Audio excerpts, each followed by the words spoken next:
if any players wore helmets, and the veteran NFL coach points out that NFL teams commonly restrict pro players' activities on the outside, including the use of scooters.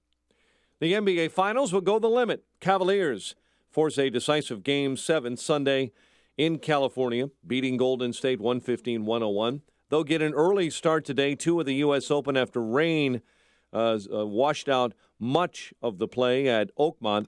And the U.S. men's soccer team reaches the semifinals of Copa America, beating Ecuador 2-1. Argentina is next. The news service of Cabela's Father's Day, a day to say thanks to the most important guy in the world. Whether he loves to fish, hunt, camp, or shoot this year, give him the perfect Father's Day gift. A Cabela's gift card in Hoffman Estates or Hammond at Cabela's.com. A check of traffic and weather on the way next on AM 560. Personal finance is 80% behavior, 20% head knowledge. Dave Ramsey. The reason you're in debt is behavior, not math. The way you get out of debt is behavior, change, not math. You can't borrow your way out of debt. How many times have you heard someone say, I had a whole bunch of credit card debt and I paid it off by getting a second mortgage? You didn't pay it off. You moved it. The Dave Ramsey Show. Weeknights starting at 7, right before Michael Medved at 10. Presented by Wintrust Community Bank on AM 560. The Answer. Hey, size matters. Look to the Italians. They made it happen. The Colosseum, the Vatican, the Tower of Pisa. And Augustino's Rock and Roll Deli Sandwiches. Yeah! Their signature subs are as big as your forearm, hefty and fully loaded with the highest quality deli meats on artisan bread. Their homemade Italian beef sandwiches are sliced paper thin, using their own family recipe. And if you can't choose between the burgers, wraps, or hand-rolled meatball sandwiches, then get them all. Feed your inner rock star. Eat amongst authentic rock and roll memorabilia while you enjoy the soundtrack of your glory days. Or pick up and go. Either way, Augie's offers fast, fresh, and affordable food, even gluten-free options. Augustino's Rock and Roll Deli, Carroll Stream or West Chicago. Be sure to visit augustinos.com for full menus and directions. And if the party's on at your house, look to Augie's for catering. Don't make it happen with Augustino's Rock and Roll Deli. 5:06. Let's get an update on the roads this morning in our Guardian Security Services Traffic Center. Here's Jim Talamonte. Good morning, Jim. Good morning, Mike. On Chicago's northwest side, we've got a fire blazing now. This one had just reported Milwaukee Avenue between Armitage and California. At this point, Milwaukee is open, but plenty of room for the responders in that area. We have a closure still in Gurnee of Gages Lake Road between Almond and Hunt Club due to a water main break, which happened last night. Closures on the south side at 24th and Oakley in the heart of Chicago for the Festa Pastavino this weekend. The west side, Humboldt Park for the Puerto Rican Festival. Sacramento's blocked off North Avenue to Division. CTA Red Line trains are moving again with some delays after earlier police activity near Granville. On the expressways and tollways, most of the overnight construction is now gone. There's still the closure of the left lane on the Adams Tollway westbound from Elmhurst Road to Bussey, and the Indiana Toll Road has delays in both directions in eastern LaPorte County with only one lane open. This traffic report is a service of CiCi's Pizza. Can you believe it? CiCi's now has 3 stuffed crust pizzas, original pepperoni, new pretzel, and new bacon stuffed. Try them all and your other CiCi's favorites for just $5 and change. The CiCi's buffet just got better. Believe it. Traffic answers when you need them most. I'm Jim Talamonte, AM 560, The Answer. Chicago's Morning Answer starts next. Your official Chicagoland weather forecast from the aircomfort.com Weather Center. Let's get the latest this morning with our meteorologist, Holly Holdren. Mostly sunny, pleasant, and warmer today. High 83. Clear skies tonight, low 60. Sunny much of the time tomorrow. Nice day with a high of 87. Warm with plenty of sunshine Sunday, high 89. I'm Holly Holdren on AM 560, The Answer. Currently, we have 63 degrees. Next news coming up at 5:30, and Chicago's Morning Answer with Dan and Amy starts now on AM 560, The Answer. This hourly segment is brought to you by Ed Lukasik Jr. of RE/MAX Professionals. Get more money for your home by listing with a real marketing expert. This is Chicago's Morning Answer with Dan Proft and Amy Jacobson on AM 560, The Answer.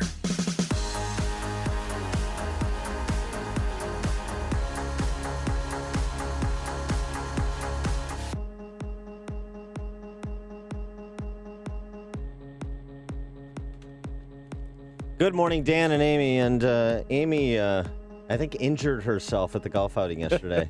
Mike Scott. Threw her back out? Yeah, no, an ankle injury of some sort. I didn't get the details, but she's hobbling her way towards the studio as we speak. But she is, like the great ones, playing her today. Is that right? Yeah. Wow. Yeah. I don't know. Willis Reed.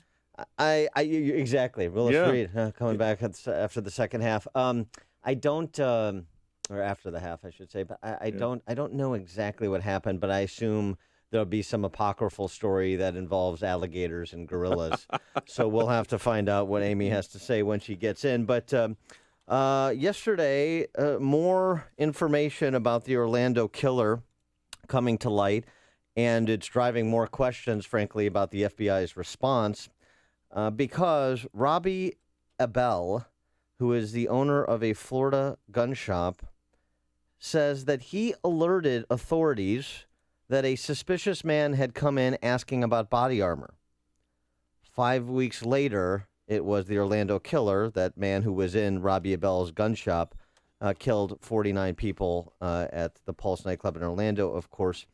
Mr. Abel said, he owns Lotus Gunworks of South Florida, said to his employees, quote, shut him down on all sales, talking about the Orlando killer, after the Orlando killer in Mr. Abel's gun store started asking bizarre questions about body armor and bulk ammunition. The questions he was asking were not the normal questions a normal person would be asking. He just seemed very odd. Mr. Abel also noted that the Orlando killer made a phone call during his time in the store and appeared to be speaking in Arabic. So, FBI has not confirmed, as far as I know, who Mr. Abel spoke to, but he has confirmed the agency he contacted was the FBI. So, to again, Jim Comey's internal review, as well as expanding investigation into the Orlando killer's network of associates, starting at the mosque in Orlando, including the wife and the father. And, oh, by the way, he texted with the wife while he was murdering people. Yeah, texted, I love you. And are you watching the news? 4 a.m., they exchanged texts, according to a law enforcement official that who was briefed on the investigation that communicated that to CNN. So now you've got this grand jury that's convened, and you can expect an indictment of his wife. Well, Catherine Russell, the Boston Bombers' wife, never got indicted, and she went with him to buy pressure cookers, which they already had 7 in their 800-square-foot home. Now, I don't know if they're cooking for a crowd of 500 for a family reunion or something, but they still treated her with kid gloves. You can expect. She's still walking around. You can expect the Orlando killer's wife I hope to be indicted. That is something that is going to happen. But the question about the FBI, more questions being raised. Again, you try to avoid too much second guessing because, as we talked to John Pistole yesterday, former deputy director of the FBI, you've got as many FBI agents spread across the entire nation as you do Chicago police officers. Said roughly about the same size of the force. So You've got these agents and they've confirmed, they've got investigations in every state in the nation. They have 807 people on a watch list. 1,000 or so investigations ongoing. I think that's spiked since what happened in Orlando, in addition to trying to sift through all of the information they're getting and trying to determine who's sending information that's credible that needs to be followed up on and who is not. So I'm not discounting the difficulty of the job, and the administration's policies with respect to border security are making it all the more difficult. But when you have a gun shop owner do the right thing, he saw something and he said something to the FBI, and particularly because you have 2 previous investigations into this guy, does that not call into question, at minimum, who Mr. Abel spoke to and where the information he communicated, where it went? But the problem is, and this was on CNN late last night too, the gun store owner, he did not get his name and phone number when he tried to purchase. So when the FBI said, well, did you get his name? He said, I didn't get his name. I just denied him the ammo. So they couldn't, and he Well, didn't get a plate number. They didn't check the surveillance camera to see what his plate was to try and trace it back either. Well, so I mean, So that was a problem. So he's not communicating the name, so they can't necessarily make the immediate connect. But if you have somebody in this kind of day and time, say a gun shop owner says, I got a guy here. He made a phone call speaking Arabic. He's asking bizarre questions about body armor and bulk ammo. And I just said to my staff, don't sell that guy anything. That probably demands a bit of follow-up. Maybe it demands at minimum to say, do you have any cameras in the store? Which, of course, I'm sure he does. He does. Do you have surveillance outside? We'd like to see the cameras. Can you upload the video? Can we send somebody over? Can you send us the video? It seems like Mr. Bell was trying to be proactive. I think he would have had no problem complying. So, again, what did the FBI do with that information communicated by the gun shop owner? Where did it go, and why didn't it go further than it did? Why can't the FBI just say, throw in the white flag, like, we need help, we surrender, we need help? There's too many people. They're watching so many people online, so many jihadist wannabe. They're just spread too thin. Well, it seems to me there's a couple of points, right? One is the issue of resources, and that's a legitimate issue, and we've raised it. The other, though, is what do you do with information that is credible, actionable intelligence, if you will, with respect to the two investigations? You know, how deep do you dig? How much time can you devote, particularly if, as you dig one layer lower, you get more information that should prompt you to dig to the next layer and the next layer? And also, and because they didn't know that it was the Orlando killer that was in this guy's gun store 5 weeks before his massacre last weekend, what do you do when a gun shop owner says something like this, communicates information like this, and is proactively trying to assist the FBI in their work? I don't know the answers to those questions, but it seems to me the FBI has to be asking itself those questions and coming up with answers that we understand, so that when you have a good citizen like Mr. Abel do the right thing, that gets somewhere.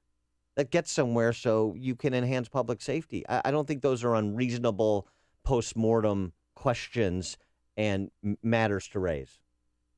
And certainly the continued investigation into the rest of the Orlando killer's family, beginning with his wife, but including his father, those are legitimate questions and matters to raise as well.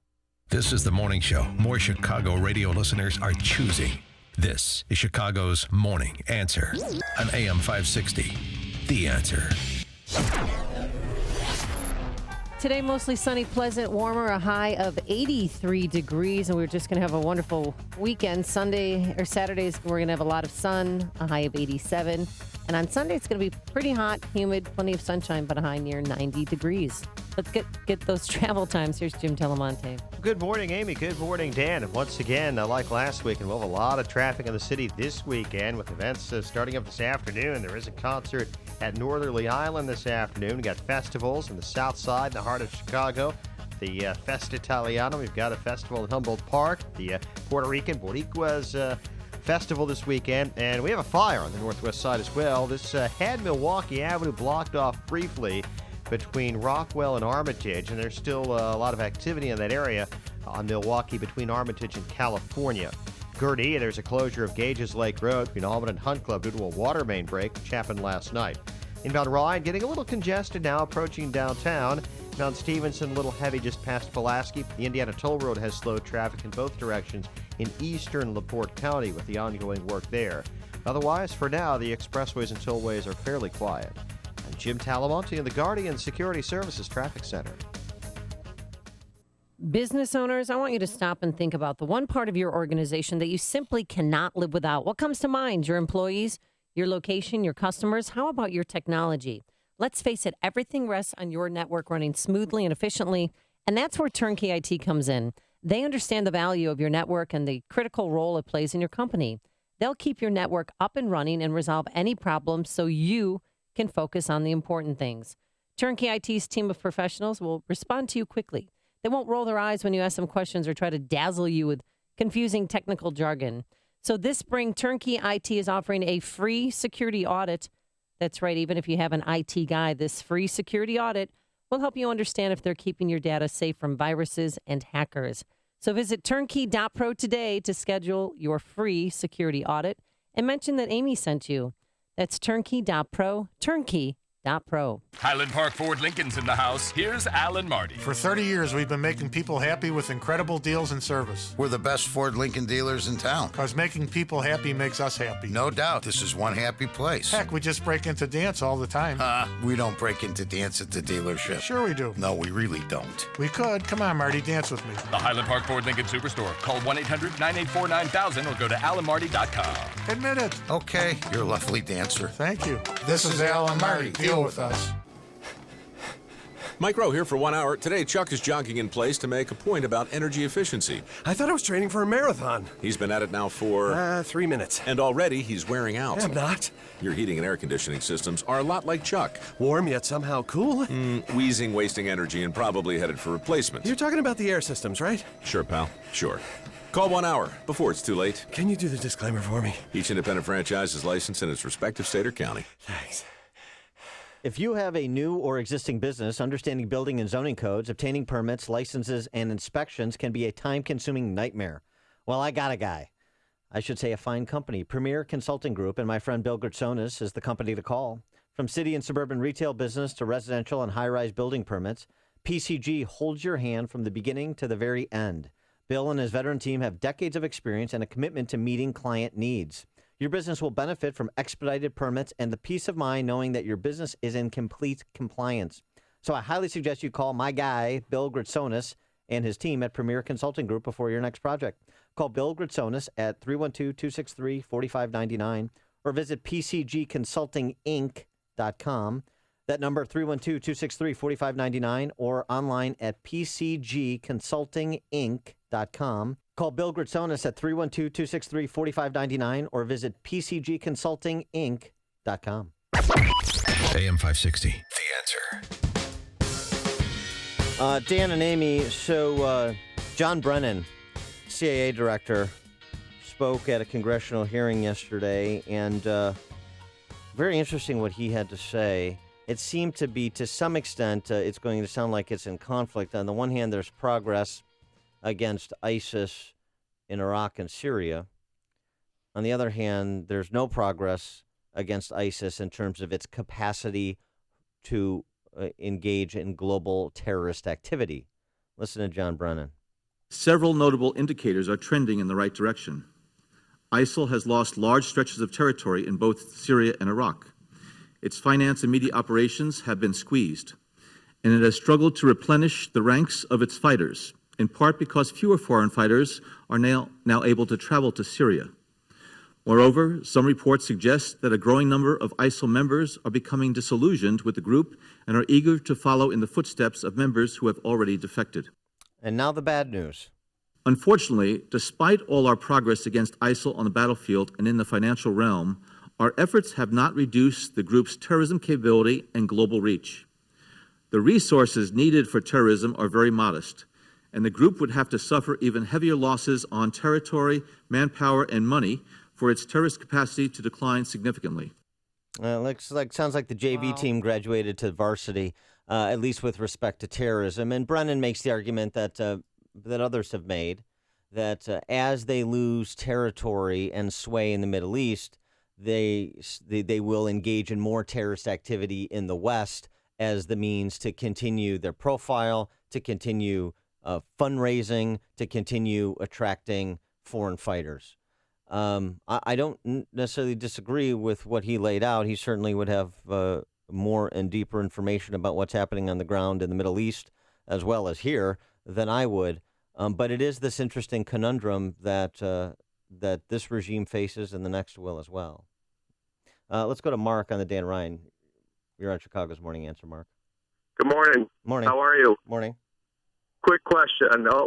On follow-up on what you were saying earlier, Dan, about the FBI. I'm a policeman. Okay. We go through the same thing. The questions, like you said, the gun store owner, in my opinion, did everything he was supposed to do.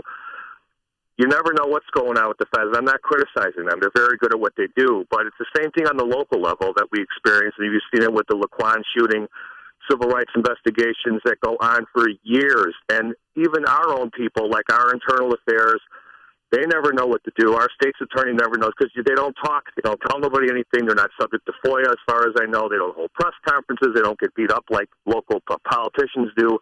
So we wonder the same thing with a lot of investigations that they, quote, take over. What are you doing? And it can go on for years and years, and there's just no charging or what have you. And I think that begs the question, like you were saying, but what you knew this guy was on the radar. Who made the decision not to follow through? Who's responsible maybe for not following through? The gun store owner did everything he was supposed to, because if he screwed up on one thing, they would shut him down, and you know that. Yeah, right. So that's my comment. Yeah, thanks for the call, Mark. Appreciate that. Yeah, that's an interesting comment about when you have local police work with federal law enforcement, Right. like you do, obviously, in the Orlando case, and then the local police are left in the dark. And the Orlando case was out of the FBI office in Miami. And the first time they investigated him, it was 10 months. And apparently they tailed him. They tried to get information. They interviewed him. They interviewed his associates, and then nothing. And then 2014, the same group of agents, that's what I was told, interviewed him again. And still nothing was done because I think they're trying to be politically correct. I mean, let's face it. They blame the coworkers for being racist. They said it was the coworkers who were being racist. He didn't make those comments. Who blamed the coworkers for being racist? The FBI said that they exonerated him, or he wasn't charged with anything because they said that the coworkers were being racist. The FBI didn't say that. The FBI hasn't said there was this issue internally at the security firm at which the Orlando killer worked in terms of whether or not he was being mistreated because he was Muslim. He may have made those allegations, and one of the employees that worked with him basically said that the firm wouldn't do anything about it because he was Muslim, so they were being politically correct to their detriment, and that's why he resigned from that security firm. But the FBI hasn't concluded that he was the subject of any discriminatory conduct at the security firm. No. Okay. No, I haven't seen that. But going back to what Brennan said about where ISIS currently stands in terms of its capacities, John McCain had something to say. Yeah, he sure did. John McCain had He's something trying to walk say. that back this morning, too. Yeah, he had something to say about who is responsible for what happened in Orlando. That Barack Obama is directly responsible for it, because when he pulled everybody out of Iraq, Al-Qaeda went to Syria, became ISIS, and ISIS is what it is today, thanks to Barack Obama's failures, utter failures, by pulling everybody out of Iraq, thinking that conflict's in just because we leave. So the responsibility for it lies with President Barack Obama and his failed policies. Strong words from John McCain, directly responsible for what happened at that Orlando nightclub, is what John McCain said. It's directly. similar to what the New York Times editorial board did the day before, blaming Republicans for what happened in the Orlando mass shooting. No, I don't think it rises to that level of ignorance. No. I would say the underlying point that John McCain makes is correct. Directly responsible? No. You would say Obama is indirectly responsible for the foreign policy choices that he made and the implications of those choices. Yeah, John McCain walking it back, saying he tweeted out that he misspoke. Yeah, that he misspoke, but he said, I was referring to President Obama's national security decisions, not the president himself. Also, John McCain's tough talk. He does have a Republican primary challenger for re-election. Oh, wait. Yes, that's right. Keep that in mind. So I wonder if that has something to do with his decision to be less than conciliatory, which is often his choice when it comes to Democrats, even including the man he ran against in 2008. But the underlying point that he makes about Obama's foreign policy, that turns out to be shared by 51 State Department officers involved with advising on Syria policy in various capacities. Wall Street Journal reported yesterday that a dissent channel cable, which is the term of art, was signed by these 51 State Department officers involved with advising on Syria policy, calling for strikes against Syria's dictator, Bashar al-Assad. The views, reading from the journal piece, The views expressed by the U.S. officials in the cable amount to a scalding internal critique of longstanding U.S. policy against taking sides in the Syrian war. Remember that red line that the president drew and erased. That's, I think, what they're talking about. Policy that has survived even through the regime of Assad, even though the regime of Assad has been repeatedly accused of violating ceasefire agreements, and Russian-backed forces have attacked U.S.-trained rebels to the extent you can identify who is actually a U.S.-trained rebel and whose side they're on. One former State Department official said, it's embarrassing for the administration to have so many rank-and-file members break on Syria. But the cable reads in part, failure to stem Assad's flagrant abuses will only bolster the ideological appeal of groups such as Daesh, which is ISIS, even as they endure tactical setbacks on the battlefield. So this cable is not dissimilar in criticism from what John McCain said if he hadn't used the adverb directly instead of indirectly. Listen to Dan and Amy on your smartphone. Download the AM 560 mobile app today at 560theanswer.com/mobile.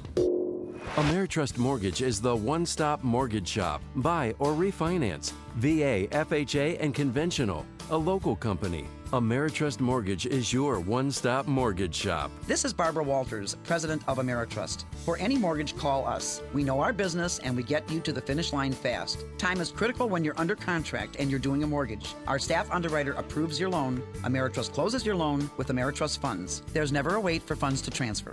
Ameritrust is a mortgage banker. Our low interest rates are always a benefit to you. We quote them directly from live screen delivery pricing. That means the best rate. Our fee for any and all of our loans is $795. Charging points is primitive. We never charge points. Ameritrust Mortgage. Call 815-459-7303 right now and compare. You'll get the lowest quote fast because they make the decisions. 815-459-7303 or go to am560myhome.com.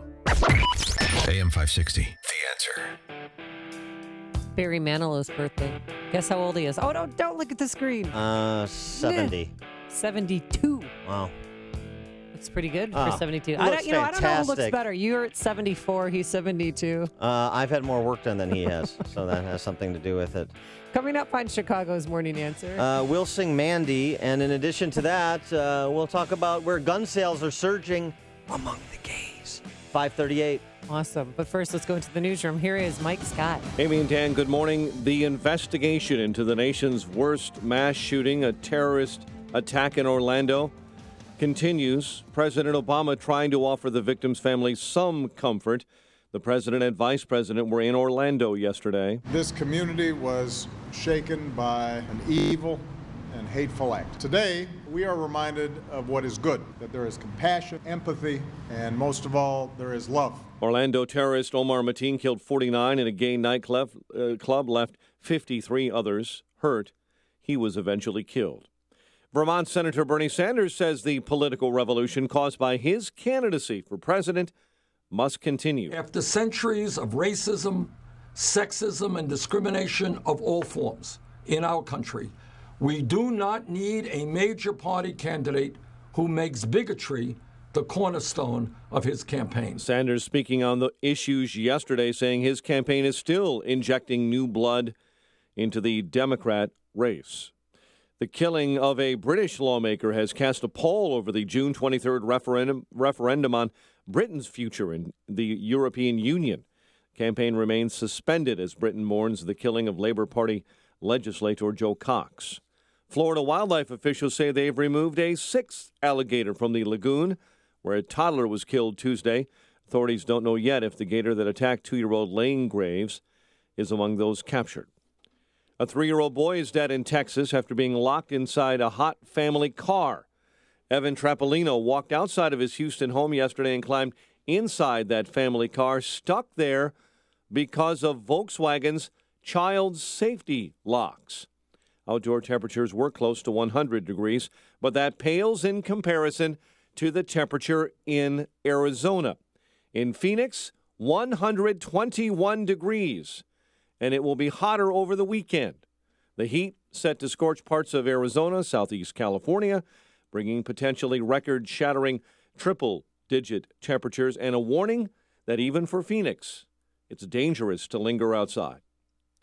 Legendary rock singer Meat Loaf hospitalized, unknown condition this morning, collapsing on stage during a show in Canada. Former U.S. Republican Senator, Ohio Governor, and Cleveland Mayor George Voinovich will be laid to rest today. He died Sunday at the age of 79. A man videoed being kicked in the head by a Chicago police officer as he was struggling with another officer has been rearrested. Shaquille O'Neal was taken into custody again Thursday. And a former employee of a suburban Chicago assisted living company is accused of embezzling more than $370,000. Cook County State's Attorney's Office says 41-year-old Shauna Wolf Geisler is charged with a Class 1 felony. She worked for EconoCare in Des Plaines in accounting until 2015. NBA Finals go the limit. Game 7 Sunday as the Cavaliers beat the Warriors 115-101. Day 2 of the U.S. Open golf tournament after day 1 was a near washout. USA Soccer reaches semifinals of Copa America, beating Ecuador 2-1. The news, a service of Subway, something irresistible at Subway restaurants. How about the steak and cheese footlong with tender steak and melty cheese, topped with your choice of fresh veggies, $6 all through June. Subway, fresh is what we do. Limited time only, additional charge for extras, including deluxe subs, plus applicable tax. Prices and participation vary. A check of traffic and weather on the way next on AM 560. The average Republican voter out there right now is looking for an outsider who will blow the whole damn thing up. The Joe Walsh Show. I don't want somebody who comes from Washington. I don't want somebody to get along with Democrats, not this year. I want the whole system blown up. That's why Trump, or that's why Cruz. The Joe Walsh Show. Weeknights starting at 5. Right after Sean Hannity at 2 on AM 560. The Answer. This year, that's where Republican voters are at. This hourly segment is brought to you by Papa Nicholas Coffee. Papa Nicholas Coffee, roasted fresh daily in Batavia, Illinois. The company was born in the Civil War era. The year was 1866 when founder Christian Henry Hansen started C.H. Hansen in Chicago. The company grew, expanded, and even survived the Great Chicago Fire and the Great Depression to become the great company they are today, headquartered in their Naperville office and factory. The C.H. Hansen Company stands proud with Chicago and Illinois as a great American hand tool manufacturer. In celebration of their 150-year anniversary, family-owned and operated C.H. Hansen thanks its employees and customers for their service and business. C.H. Hansen offers over 2,000 products, stock and custom in 8 different product categories, including steel stamps, stencils, metal tags, barricade and flagging tapes, Palmgren, makers of work-holding vices and metalworking machines, mechanics tools, and marketing tools. Visit chhansen.com for information. C.H. Hansen is Chicago and a proud part of Chicago and Illinois for 150 years strong and counting. CertaPro painters are here for every stage of your life, from moving into a new home, creating the ideal nursery, to reinventing your living space. CertaPro painting experts create the perfect setting while you do life. They came to our home and brightened our walls and our moods so very quiet they wouldn't wake a baby. But the best part? They clean up after themselves so you don't have to do it. And now that spring is here, it is the perfect time to spruce up your home's exterior. Take a look at your home. Do you see chipping, peeling, fading? Well, leave it to CertaPro painting experts to refresh, renew, and protect your biggest investment, your home. Now is the time to call for your free estimate and schedule your exterior painting project. 1-800-GO-CERTA, 1-800-GOCERTA. That's CERTA with a C. Or visit CertaPro.com today. CertaPro.com. CertaPro Painters, we do painting, you do life. Each CertaPro Painters business is independently owned and operated. 5:38 in our Guardian Security Services Traffic Center, the latest with Jim Talamonte. Thanks, Mike. The Edens and the Kennedy are looking good right now, but on the inbound Eisenhower, prepare to tap the brakes past Banheim. Just a brief slowdown of that area. Inbound Stevenson, you've got a 2 or 3 minute delay from Central to Pulaski. Inbound Ryan, stop and go from the Stevenson to the Burn Circle. 20 minutes, 95th to downtown. Outbound fine at 15. I-57, Bishop Ford, both just a little heavy approaching the Ryan. Adams Tollway westbound. There's work in the left lane, Elmhurst to Bussey, till 6 this morning. Traffic is a service of Cabela's. Father's Day, a day to say thanks to the most important guy in the world. Whether he loves to fish, hunt, camp, or shoot, this year give him the perfect Father's Day gift, a Cabela's gift card. In Hoffman Estates or Hammond and at Cabela's.com. Traffic answers when you need them most. I'm Jim Talamonte on AM 560, The Answer. Chicago's Morning Answer continues next. Your official Chicagoland weather forecast from the AirComfort.com Weather Center.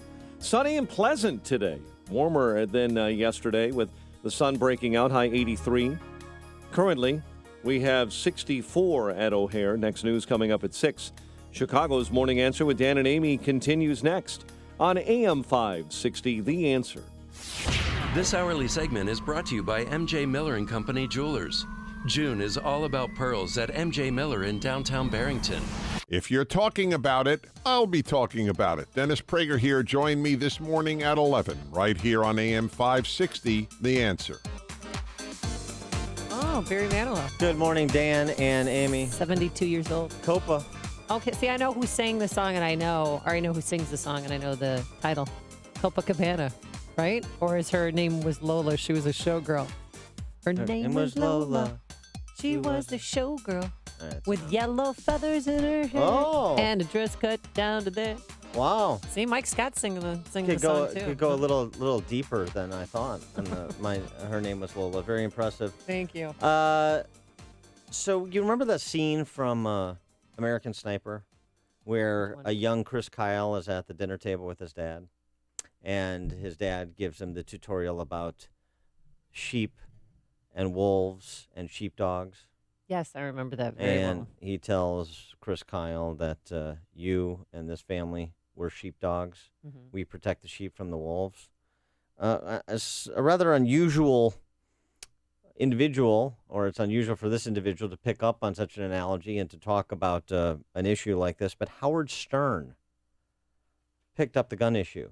Really? In the wake of the Orlando massacre, the terrorist attack, Stern rejected the idea, calling it nutty, crazy, that the response should be to take people's guns away from them and to disallow people to protect themselves. Listen to Howard Stern doing his best Chris Kyle's dad impersonation. Let's use the analogy of sheep. And we're all here. We're sheep. We're sitting here, la-da-da-da-da. I'm going to work hard. I love my family. Bah. Yeah, literally, bah. Bah. Play sheep noises, because that's what the we are.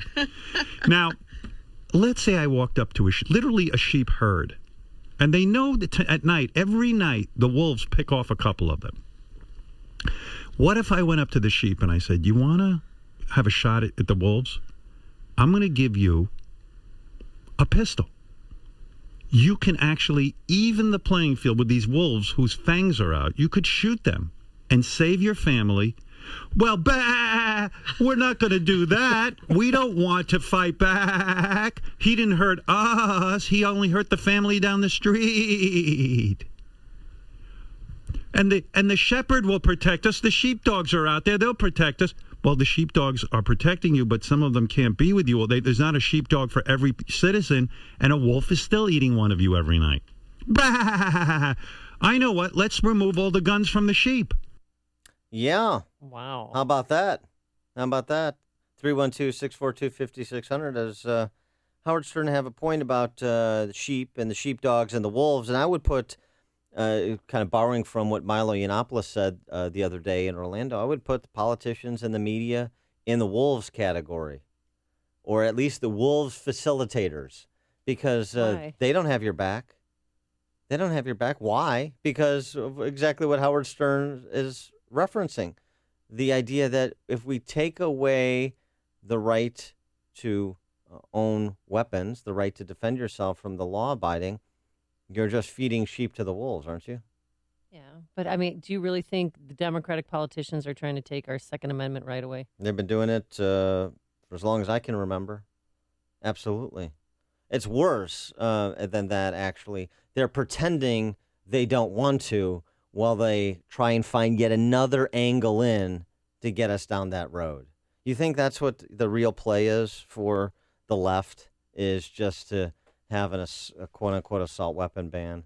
You think that's where they're going to be satisfied? Well, there's 4 bills before the Congress right now that none of them say assault weapon ban, but they want to tighten up loopholes for gun shows, universal background checks, yada, yada. Here's something that people need to understand about Yes, politics. and please help me. And about ideological movements. They're on a continuum. This is the same thing we talked about. I mean, just to borrow an example for illustrative purposes, all we want is civil unions. We're not interested in redefining marriage. All we want is civil unions.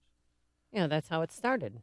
Right. And then you had Democratic politicians such as Hillary Clinton say no, and then eventually she warmed up to civil unions, and now she's for same-sex marriage. All we want is the Equal Rights Amendment. This idea that someday we're going to have men going to the bathroom with little girls, ridiculous. Wrote Ruth Bader Ginsburg in the 70s. Where are we today? Everything is on a continuum. What the left counts on people not doing is connecting the dots, thinking about the implications of opening this Pandora's box and that Pandora's box, and then pretending, okay, I'll give them that. I'll open this box, pretending that you can close it before all the horrors are out of that box. And you can't. And we haven't.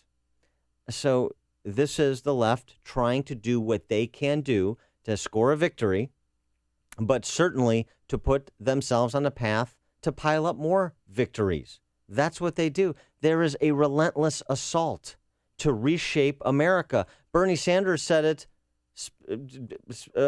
specifically in his Fare Thee Well address of sorts yesterday. Not on guns, not limited to guns, but the idea of transforming America, which is the same thing Barack Obama said when he was running for president.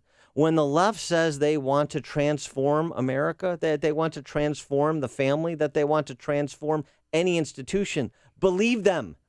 That's what they want to do, and they're intent on doing it. And temporary setbacks do not deter. Go to Todd in St. John, Indiana.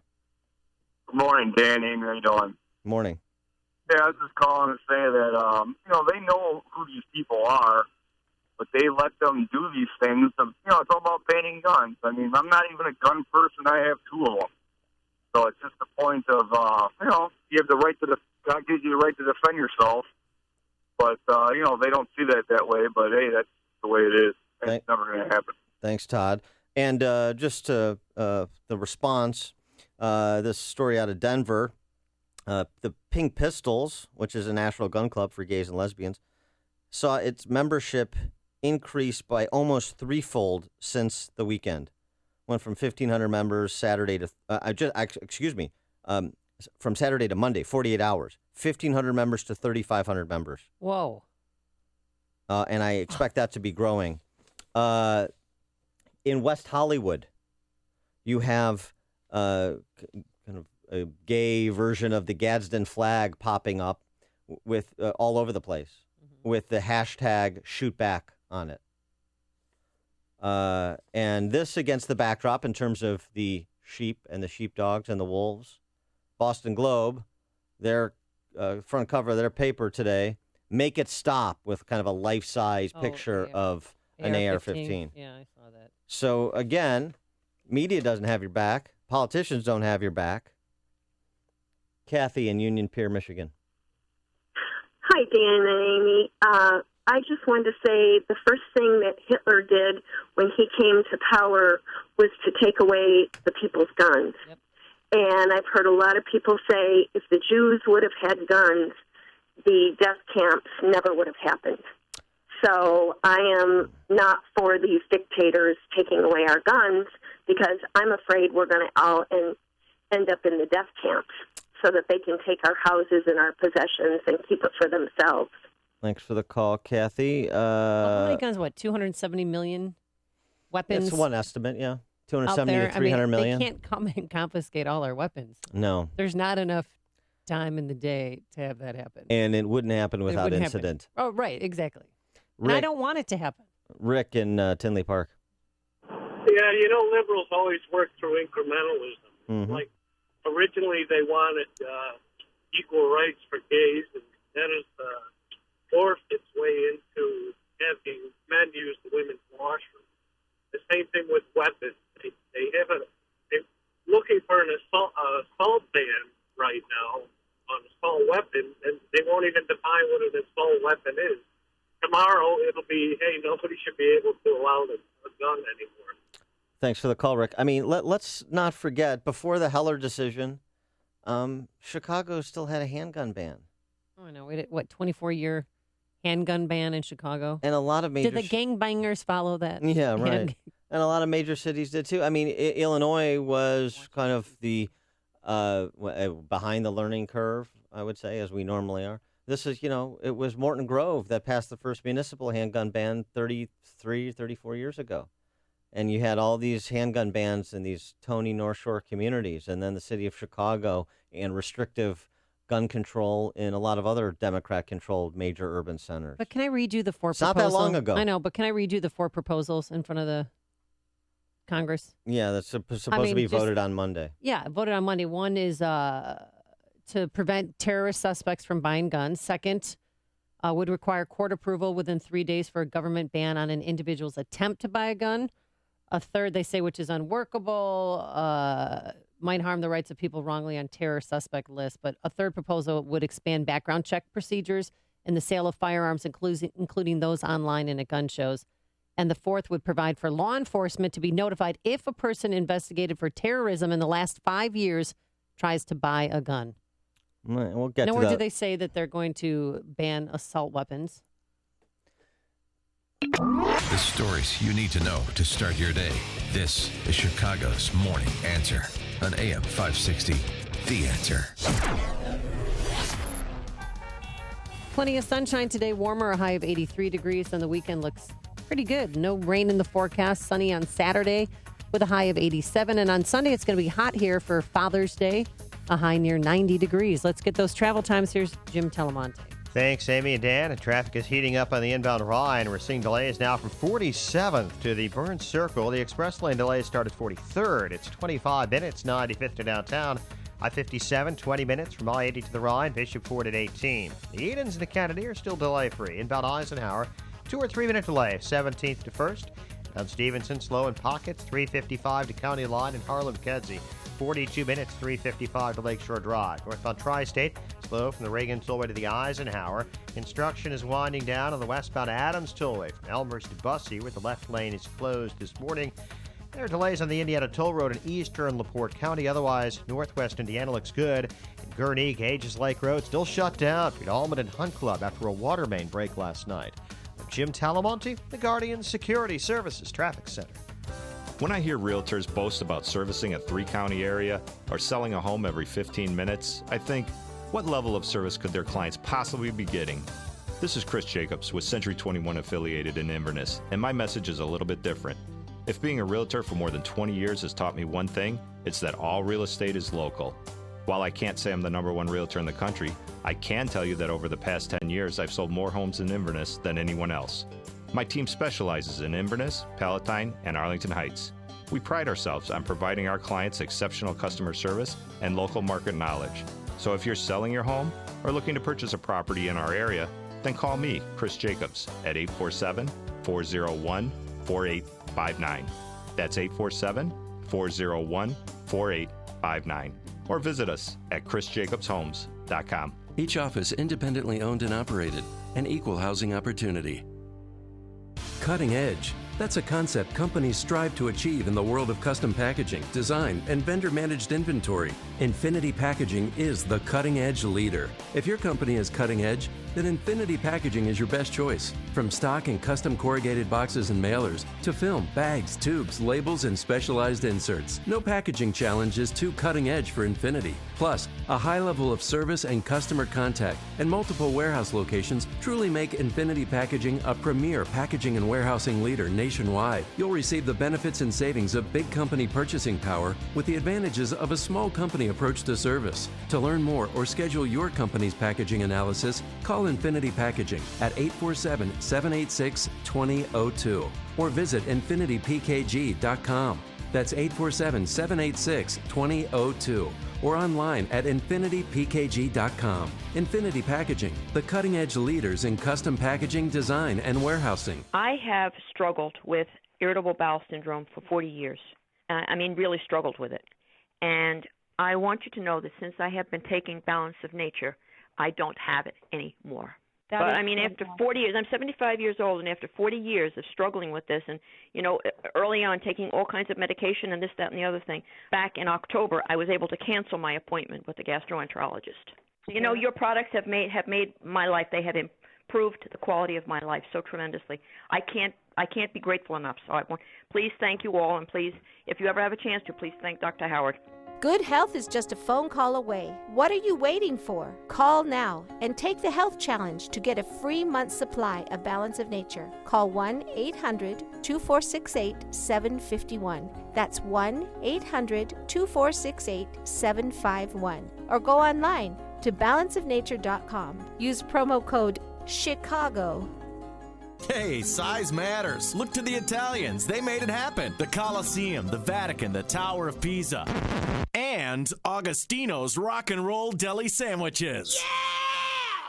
Their signature subs are as big as your forearm, hefty and fully loaded with the highest quality deli meats on artisan bread. Their homemade Italian beef sandwiches are sliced paper thin, using their own family recipe. And if you can't choose between the burgers, wraps, or hand-rolled meatball sandwiches, then get them all. Feed your inner rock star. Eat amongst authentic rock and roll memorabilia while you enjoy the soundtrack of your glory days. Or pick up and go. Either way, Augie's offers fast, fresh, and affordable food. Even gluten-free options. Augustino's Rock and Roll Deli, Carroll Stream or West Chicago. Be sure to visit augustinos.com for full menus and directions. And if the party's on at your house, look to Augie's for catering. Don't make it happen with Augustino's Rock and Roll Deli.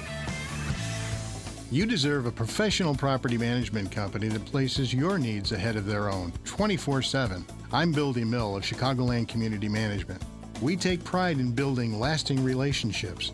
Our management team consists of licensed professionals whose property management, maintenance, and repair experience benefits our clients. We're recognized for quality, service, and dedication to our clients and treat your investment like it's our own. Our belief and mission is to keep your costs as low as possible, resulting in a high retention rate. Through tough negotiations and hard work, we successfully saved one association $700,000 over 3 years, according to the board's testimonials and documentation. You can contact us at 312-729-1300 or visit our website at chicagoland-inc.com. That's 312-729-1300. Chicagoland Community Management, working for your association. On AM 560 The Answer, we talk about the important issues that affect your world. Things like the economy, education, and foreign policy. There's always so much going on in the news that we don't always have the time to focus in and talk about the big ideas behind the important issues. Enter Upstream Ideas online at upstream-ideas.com. Upstream Ideas, in partnership with the Illinois Policy Institute, provides the kind of information that informs the policy discussions happening here on AM 560. At Upstream Ideas, you'll broaden the debate, move beyond partisan assumptions, and challenge accepted beliefs. Upstream Ideas goes against the current and thinks upstream. Go online now at upstream-ideas.com. That's upstream-ideas.com. You'll be armed with new information and fresh perspectives to help encourage you to make the state of Illinois and the United States of America a bit freer, a bit more just, and a bit more civilized. Upstream-ideas.com. Guys, if you've been using or wanting to try Viagra but are worried about the costs, we have great news. Now you can finally get real results at huge discounts with our Healthy Men alternative to the little blue pill. Why pay U.S. pharmacy prices of $15 per pill or more when you can get results for a fraction of the price? Call today and get 40 pills for only $99. Others cost as much as $600 at your local pharmacy. You can't afford not to call us if you want real results at the lowest prices. Never pay $15 a pill for Viagra Viagra when you can get real results for less than $3 per pill. Call 800-375-1270 today and save over $500. You can have those breathtaking, toe-curling moments again and again. Healthy Man is fast, easy, and affordable. Call right now and we'll rush you your supply delivered discreetly to your door. Just call 800-375-1270. That's 800-375-1270. Again, 800-375-1270. Coming up on Chicago's Morning Answer. First day of the tobacco ban at Wrigley? Yeah, I think all eyes are going to be on Addison Russell and other players who chew. I want Ed Burke to pull him off the field and issue This the might affect citation their right game. there. It might affect their game. I can't wait for that. Oh, I want to see a Cub pulled off the field by a Chicago politician. Oh, easy. Well, just because I want to see what will happen to the Chicago politician. But coming up at 6:06, the problem with for the D.C. ruling class with what they want to do, they have this problem, this annoying due process that undergirds our justice system. That's the problem. And then later, Governor Bruce Rauner will be here to talk about the stopgap spending plan. But first, into the newsroom we go. Here's Mike Scott. Amy and Dan, Illinois borrowing $550 million for construction projects. A zoo's Lion House plans doesn't include tigers. WIND Chicago News Time, 6. Fox News Radio. I'm Dave Anthony. He was calling people in the middle of shooting others and texting. And now we're learning terrorist Omar Mateen was in contact with his wife during Sunday's nightclub massacre. In the midst of his shooting spree at Pulse nightclub, Omar Mateen was in contact with his wife, Noor Salman. Sources say the two were texting back and forth at some point, with Mateen asking his wife if she had seen or heard anything on the news yet. Mateen ended the texting with, "I love you, babe." She then reportedly tried calling him over and over again, but didn't learn about what Mateen had done until police surrounded her home in Port St. Lucie hours later. In Orlando, Eben Brown, Fox News. President Obama went to Orlando yesterday and laid roses for each of the 49 people murdered in that massacre and then called for more gun control. I truly hope that senators rise to the moment. Now, some Republicans have said that the focus on guns after a terror attack is misplaced. Found in the depths of the Mediterranean and retrieved, the second black box that could help solve the mystery of last month's Egypt airplane crash. This one captures flight data. Egyptian investigators are already analyzing the cockpit voice recorder recovered yesterday. All 66 people on board were killed on the flight from Paris to Cairo. There's a call from inside the Obama administration for the U.S. to do more to stop the civil war in Syria. Fox's Rachel Sutherland live in Washington. Dave, dozens of State Department officials are calling on the White House to order targeted military strikes against the regime of President Bashar al-Assad in an effort to pressure the Syrian government into agreeing to a ceasefire in peace talks. The officials signed a so-called dissent channel cable, according to the Wall Street Journal. Their stance is at odds with current U.S. policy. State Department spokesman John Kirby confirmed the existence of the cable yesterday, but said he would not elaborate until officials review its contents. Dave. Rachel in Iraq. More civilians fleeing Fallujah as Iraqi forces try to retake the city from ISIS terrorists. They did reach the center of Fallujah today, taking back a government complex. Fox News Radio, fair and balanced. Sunshine in Chicago. We have 63 degrees. 6:02 on AM 560, The Answer. Good morning, everyone. I'm Mike Scott. Ride-hailing services, Uber and Lyft, threatening to pull out of Chicago this morning. City Council's Transportation Committee is deciding today whether those companies will have to meet strict regulations and background checks for drivers. If approved, rules would treat the companies like taxi services. Uber and Lyft has stopped service in Austin, Texas, because of similar measures. Few details are available following a possible police-involved shooting in northwest suburban Palatine. Police say gunshots were fired last night at the Inverleith Apartments on North Quentin Road. Some witnesses say it was an undercover drug operation. A man kicked in the head by a Chicago police officer during his arrest this week now faces not only his original charges, but new ones, according to AM 560's David Stewart. Police have rearrested a man who was seen on video having his head kicked by an officer during his original arrest Monday. Shaquille O'Neal struggled with an officer who was holding him down when another officer walked up and kicked him. That officer was placed on desk duty, and drug and assault charges against O'Neill were dropped Wednesday. The police union went on the attack after hearing that O'Neill planned a lawsuit, demanding the charges be reinstated. Thursday, O'Neill was arrested again, and his attorney says charges were reinstated, plus 2 new charges of aggravated battery and resisting arrest. O'Neill's attorney says he spent time in the hospital after being tased during the second arrest. David Stewart, Chicago. When he got back to campus in March, new Illinois football coach Lovie Smith counted 50 or 60 Illini players who owned scooters. By August, Smith says they will all be gone. He has banned players from riding scooters, pointing to player safety. And the Lincoln Park Zoo is planning a major facelift for its historic lion house. Well, that will probably mean farewell to the zoo's tigers. The zoo has already announced a $125 million fundraising campaign for the lion house. A new welcome center, they say, and projects already underway on habitats for the macaques, penguins, and polar bears. But the tigers, maybe on their way out. Chicago sports, NBA Finals go the limit. Cavaliers beat the Warriors 115-101, Game 7 Sunday. At Oakmont, Day 2 of the U.S. Open, hopefully a little drier. Only 9 players were able to finish their round yesterday. Copa America Tournament Soccer, USA moves on, beating Ecuador 2-1. The news, a service of GNC. Fuel your summer fun at GNC. Top products to fuel every athlete are buy one, get one half off. Fuel your training, recovery, wallet at GNC, now through June 27 at GNC. 6:04, time to check the climate of your business with aircomfort.com. 80 years of quality mechanical solutions for your business. And a check of traffic and weather on the way next on AM 560. Sean Hannity lays out what's at stake this election. The media is ignoring all this anti-American, pro-Mexican flag violence at Donald Trump rallies. I mean, it's getting vicious out there. There's a lot at stake this election. If you're pro-life, if you're pro-Second Amendment, if you want to build the wall, if you want to repeal Obamacare, you want conservative justices, there's a lot at stake here. And the media wants Trump to lose, big time. The Sean Hannity Show. Afternoons at 2, right before Joe Walsh at 5 on AM 560. The Answer.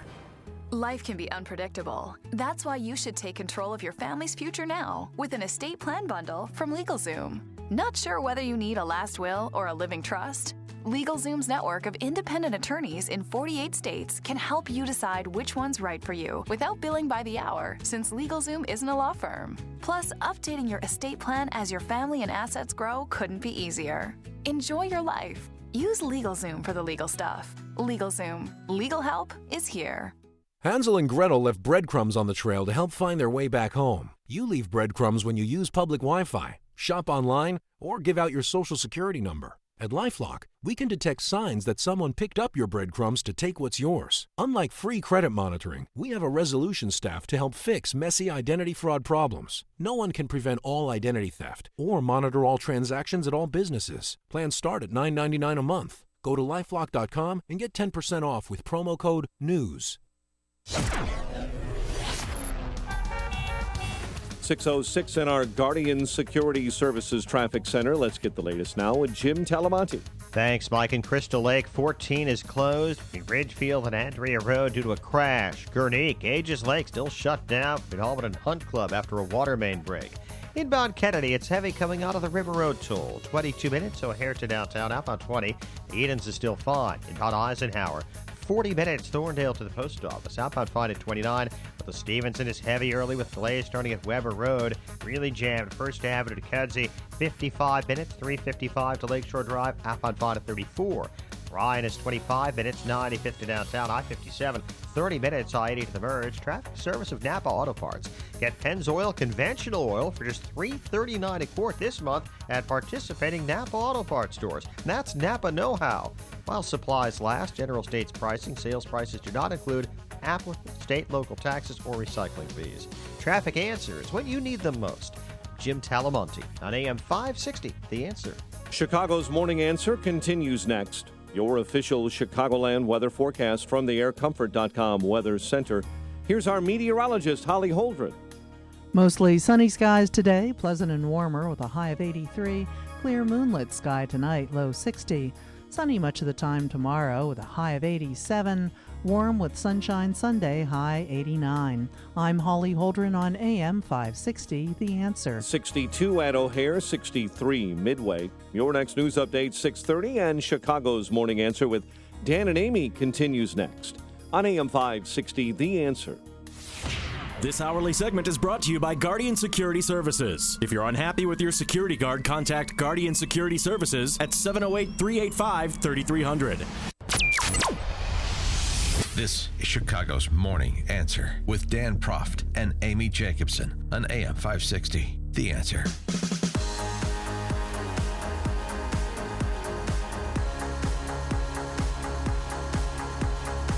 Good morning, Dan and Amy. Boy, 121 in Phoenix this weekend. Yeah, that's when you have to wear mittens to protect yourself from the hot steering wheel. Dry heat. Yeah, no, Dry it's insufferable. Really, the worst it was ever when I was in Tucson was 118, and everybody pretty much stays indoors because your feet's going to burn. No shoes can protect you. Really, it's not fun. Yeah, I see you're not wearing shoes today. You had a little mishap yesterday at the golf outing. Yeah, it wasn't on the course, but it was after the course when I was walking from my car to the tent. It could be very treacherous when you're wearing wedged shoes. I should have kept my golf shoes on. Me. I know. You know what it's like to wear high heels, And I fall down and go boom.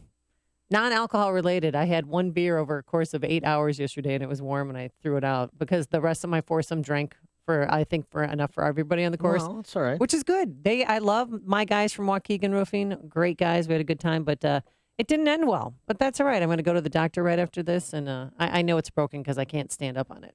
And oh, really?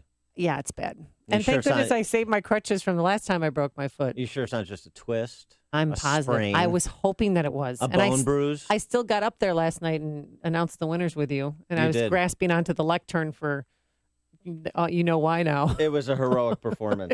It's nothing I've never seen anything like it. Yeah, how was your foursome? It was fun. We had a good time. Yeah. Score? PCG Consulting. They're like permit expediters in Chicago. Uh-huh. I think I knew we wouldn't win. 13 under is what we came in, which is respectable. What were you? 7 under. Yeah. No, so we're 1-1. Last year, your foursome beat my foursome this year. Last year, we were 21 under. Yeah, exactly. Cheaters. Although this year... But we had a great turnout. I want to thank all of our golfers. 144 came out. I got to say, though, I do have. The winner of the afternoon... The winner of the afternoon. Yes. 23 under. 49. Yeah. Yeah. No, they're really good. They're swinging out of their shoes, Dan. I don't know if you saw. They eagled every hole, right? Yeah. I'm not calling for an audit or anything. I'm not protesting the station's golf funding, but I mean, just do the math on this. Mm-hmm. That would be eagling all 4 par 5s, which would put you at 8 under. Okay. And then you would have to go 15 under on the remaining 14 holes. Oh, yeah. And now, for listeners who didn't attend, one of the novelties of the golf outings, you can buy some mulligans. You can also buy string. We didn't buy any string this so that, if your putt is close and you've got string, then the putt is good. So that's why the scores are a bit inflated in our golf outing, because if you buy string, you can do that. But still, even with the string, they would have had to eagle another par 4, at least one par 4, and then birdie every single other hole. Well, the good news is, besides that great score, is that we raised close to $20,000 for Operation Support Our Troops. I don't only want to talk about the score. I only want to talk about that 49. I want to talk about the revenue, the great work that we did yesterday for a wonderful charity. How much money did your foursome kick in? My foursome kicked in about $300. Yeah, my foursome was all in between the silent auction items and the long drive on the course and all of the other gambits to extract money from golfers. Probably just under $5,000. $5,000? Yeah. Not kidding. Did you strong arm your foursome? They left with Jack Nicklaus frame photos and Dwight D. Eisenhower speeches. And it was good, which is great because, as you say, one of the beneficiaries is Support Our Troops, so it was all good. Who got longest drive? Who got closest to the pin? Right. Before my catastrophic injury. Right. I'm not going to golf the whole rest of the summer. I can't do my 5Ks I signed up for. You outcompeted the 2 other women in the outing to get longest drive and close to the pin. I had longest drive for a minute, but then somebody, and I dispute that. Oh, of course you dispute that. Didn't you put a surveillance camera up on hole 14 Oh, to I'm make gonna- sure that it was 16 verified? for the guys. Oh, 16. But I mean, so I hit mine about 305. I just I didn't quite you catch kind it. of just tapped in it. Was that I- with your 9-iron? I didn't quite. Honestly, I didn't quite catch it. But Okay. still, 305. I still dispute. Mhm. I still dispute. So I have a lot of bones to pick with management over that golf outing. Well, it was And very well run, and I want to thank all our volunteers and our staff at AM 560 for putting on a great event. It ran smoothly. I mean, we weren't backed up on too many holes. Yeah. All the niceties aside. Yeah, I know. I am. I'm being the company brown nose. I am girl today. scrambling an investigative team for the person who won the long drive, as well as for the team that shot a 49. So just so you know who you are. Well, they came up to get their award, and they were kind of not making eye contact with me because I was Yeah. looking at them. Did you really Yeah. get a 23 under? Did you really have that score? Mm-hmm. Yeah, wait till I put them under the hot lights. Greg in Schaumburg. Hey, Amy. From those of us who have been known to criticize you from time to time, very, very infrequently, and knowing the competitor that you are, may we all in the audience right now give you a tremendous group hug, because we know it takes a lot to be there if you have a broken foot. Yeah, it says a lot about thank you. you. This and thank you, Greg. Well, this suck building, up. no, Thanks for the call. this building really isn't handicap accessible because I'd have Caesar Perez, God bless him, help me get down the stairs and then walk and then go to an elevator and then it's not handy. I need a wheelchair. Are you gonna? Can you pony up a wheelchair for me? Seriously? Yeah. And I crawled to my car this morning. I want you to know. And my cats were looking at me like I was crazy, like I was getting on the ground to play with them or something. But yeah, That's just how they look. that's Yeah. Okay. so okay. Money Yeah. bags, Mister. I can raise any money, any items for anyone. All right. Okay. The violin music. Somebody got a little owie. Now it's a Oh, federal okay. matter. Yeah. Okay. All right. Fall down and go boom. Fall down and go That's what boom. happens when you have sleep deprivation and you're doing events late at night when you normally are in your pajamas going to bed. Mm-hmm. All right. All right. Cue the violin music. Okay, please. Yeah. All right. We've got to get on to some serious matters. Some real matters. Real matters. Joe Manchin, he's a senator from West Virginia. And, he's Independent? he's Mark Kirk's best friend in the Yes, Senate. he is. And now I know why. Because neither one of them have any particular use for the Second Amendment or due process rights. Joe Manchin was on MSNBC talking about the problem of getting to, gun regulation. It's just this due process stuff. It's just exhausting. The problem we have, and really the firewall that we have right now, is due process. Yeah. It's all due process. But due process is what's killing us right now. Due process killing us. Explain this due process. Due That was process. the name of your high school band, right? Due process? Due process, yeah. Is it good? It was Or junior high band? a Kaja Gugu cover band. We only had one song. Too shy. Yeah, due process is the problem. You agree with Joe Manchin? If we could just suspend people's civil liberties and due process rights, boy, it would be so much safer. So we just get those out of the way, then we're good. 312-642-5600, turnkey.pro answer line, 64636DA, turnkey.pro text line. Because as you mentioned last hour, Amy, one of the matters that is up for a potential vote on Monday in the Senate is about, dealing with watch lists, expanding them, limiting the rights of those who are on them. And this is what Joe Manchin says is killing us. Now, interesting, you've got interesting bedfellows on this. Both the ACLU and the NRA are concerned about this, saying that it's already too difficult for innocent people to get their names off watch lists, while this against the backdrop of calls for the government to create an alumni list of sorts to track those whose investigations are closed for lack of evidence. So kind of clawing back to bring people they've previously investigated and closed out those investigations without charges, bring them back for renewed scrutiny in light of what happened in Orlando. But they'd be back for renewed scrutiny only if they're trying to buy a weapon, possibly level 3 body armor or mass boxes of ammunition. Because the fourth one is that law enforcement to be notified if a person investigated for terrorism in the last 5 years tries to buy a gun. Wi-Fi. Does that sit well with you? I know, Wi-Fi, 312-642-5600, our turnkey.pro answer line. that would work in the case of Omar Mateen, because he was investigated in 2013 and 2014. I understand. Yeah.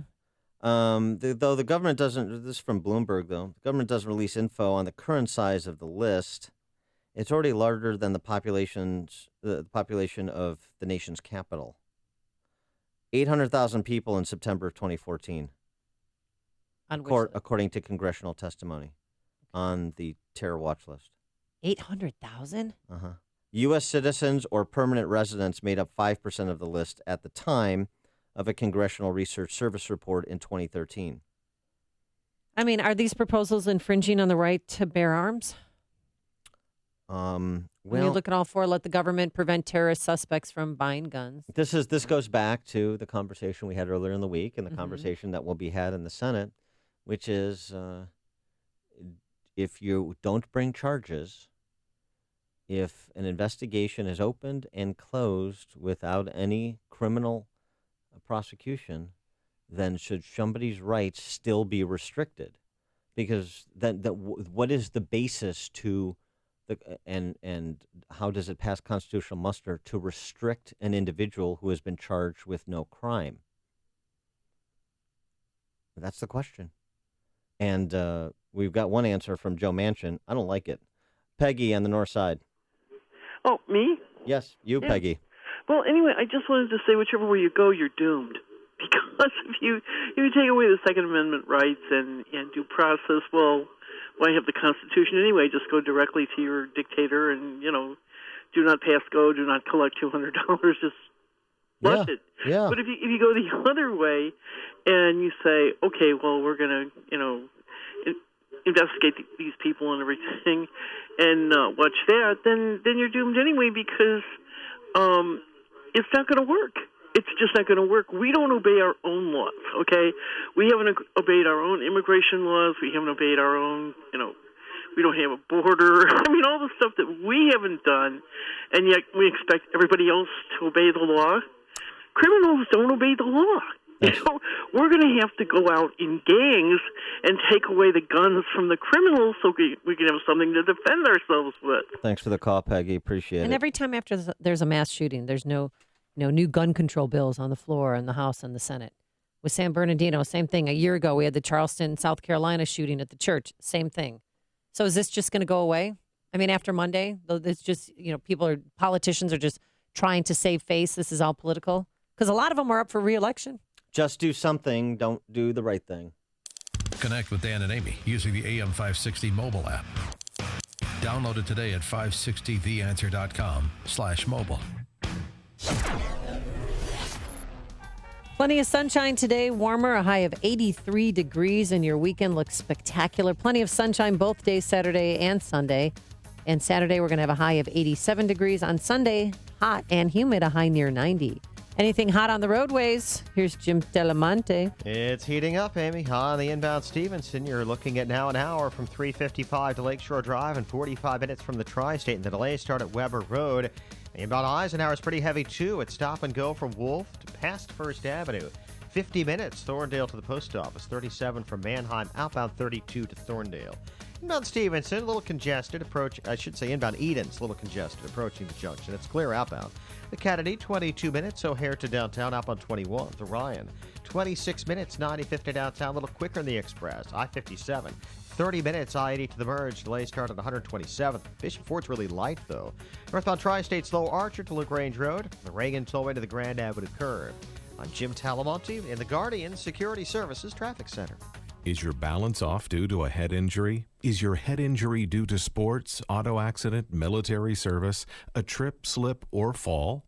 Get back on track. Researchers at the University of Wisconsin-Madison are conducting a clinical research study and are in need of participants who have difficulty with balance as a result of their head injury. If you're between the ages of 18 and 65, have experienced a mild or moderate head injury over 1 year ago, and now have difficulty with balance, you may qualify. Please visit headinjurytrial.com for more information and to find out if you qualify for this clinical research opportunity. Limited space is available, so please visit headinjurytrial.com or call 877-861-4652. Compensation of up to $2,000 is available for qualified participants. Visit headinjurytrial.com or call 877-861-4652. Highland Park Ford Lincoln's in the house. Here's Alan Marty. It's an exciting time here at the Highland Park Superstore. That's right, Al. There's never been a better time to buy. All of our incredible cars. All at the lowest prices of the year. No gimmicks, no slick sales talk. No goofy spokesman. No big inflatable apes at the dealership.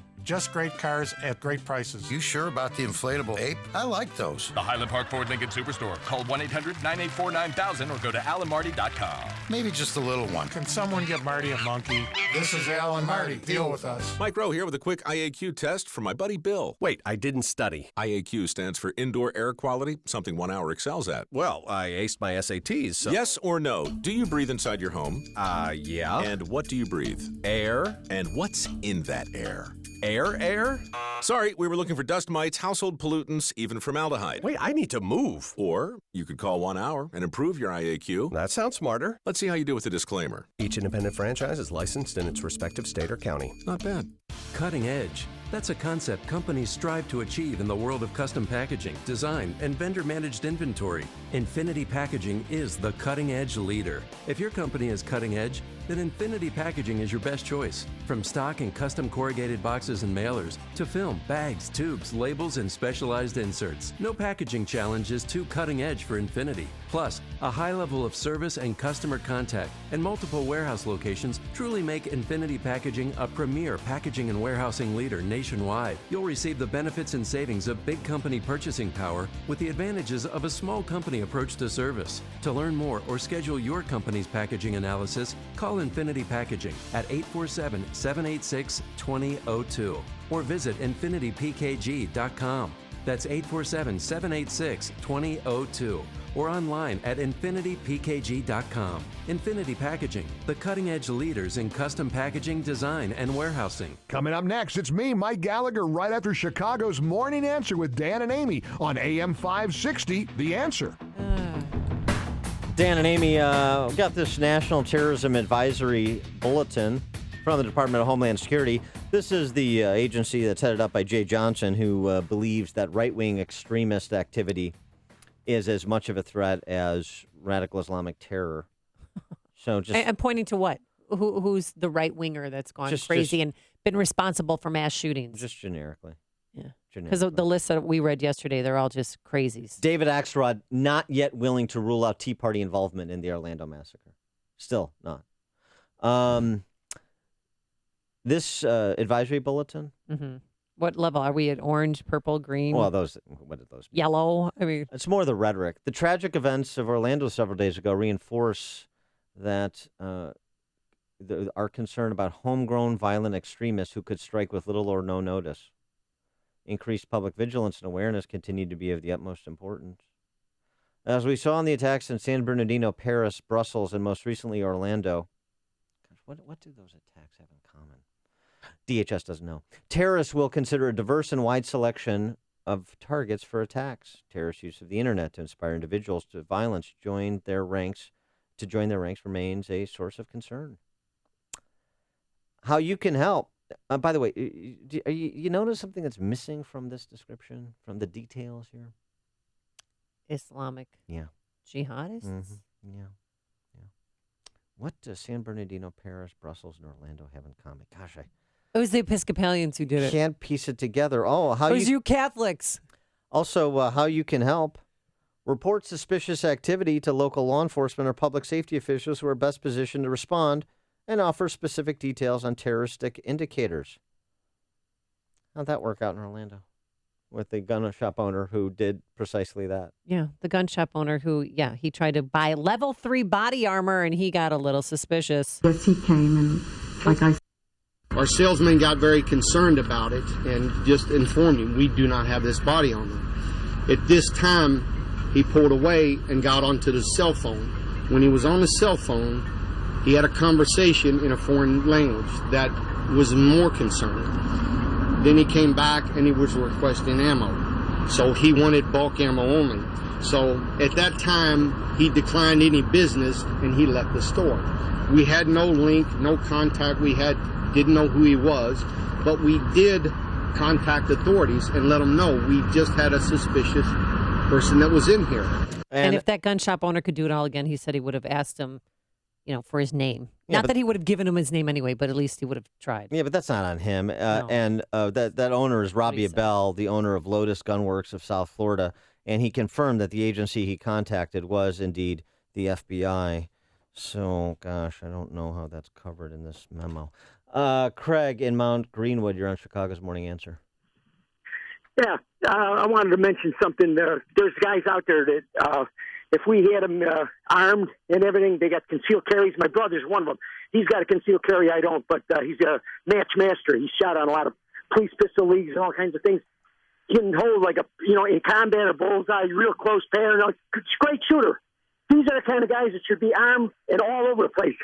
Everywhere where we have where kids could be or students or anybody that are basically unprotected and have these guys in there. They put these signs on these doors all over the place, and they take away your right. If you have the right, if you have concealed carry, these are the places, all these places, because the criminal guy with the gun, he's not going to pay attention to that sign. He's going to have that gun hidden. He's going to go in there. He's going to shoot everybody. You got to have people in there with it. So, yeah. You get my point. Thanks for the call, Craig. Appreciate it. Gun-free zone. All cliches are true. Mm-hmm. Gun-free zones, the most dangerous places in America. And good guys with guns beat bad guys with guns. Hear about the big stories of the day, then talk about them right here on Chicago's Morning Answer on AM 560. The Answer. If you have a new or existing business, understanding building and zoning codes, obtaining permits, licenses, and inspections can be a time-consuming nightmare.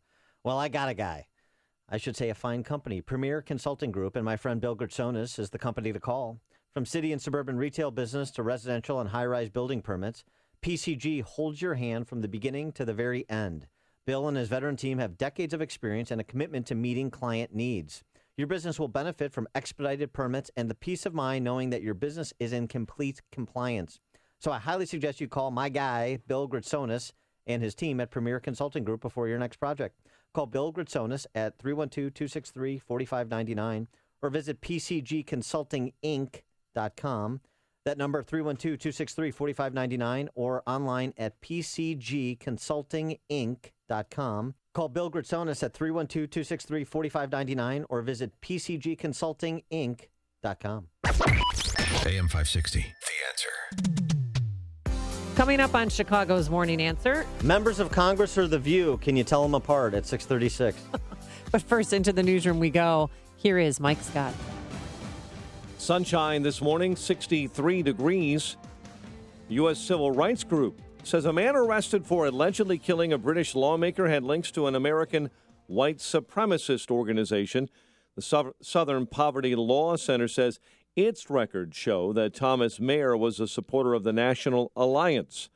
Lawmaker Joe Cox was shot and stabbed yesterday after wrapping up meetings with constituents in northern England.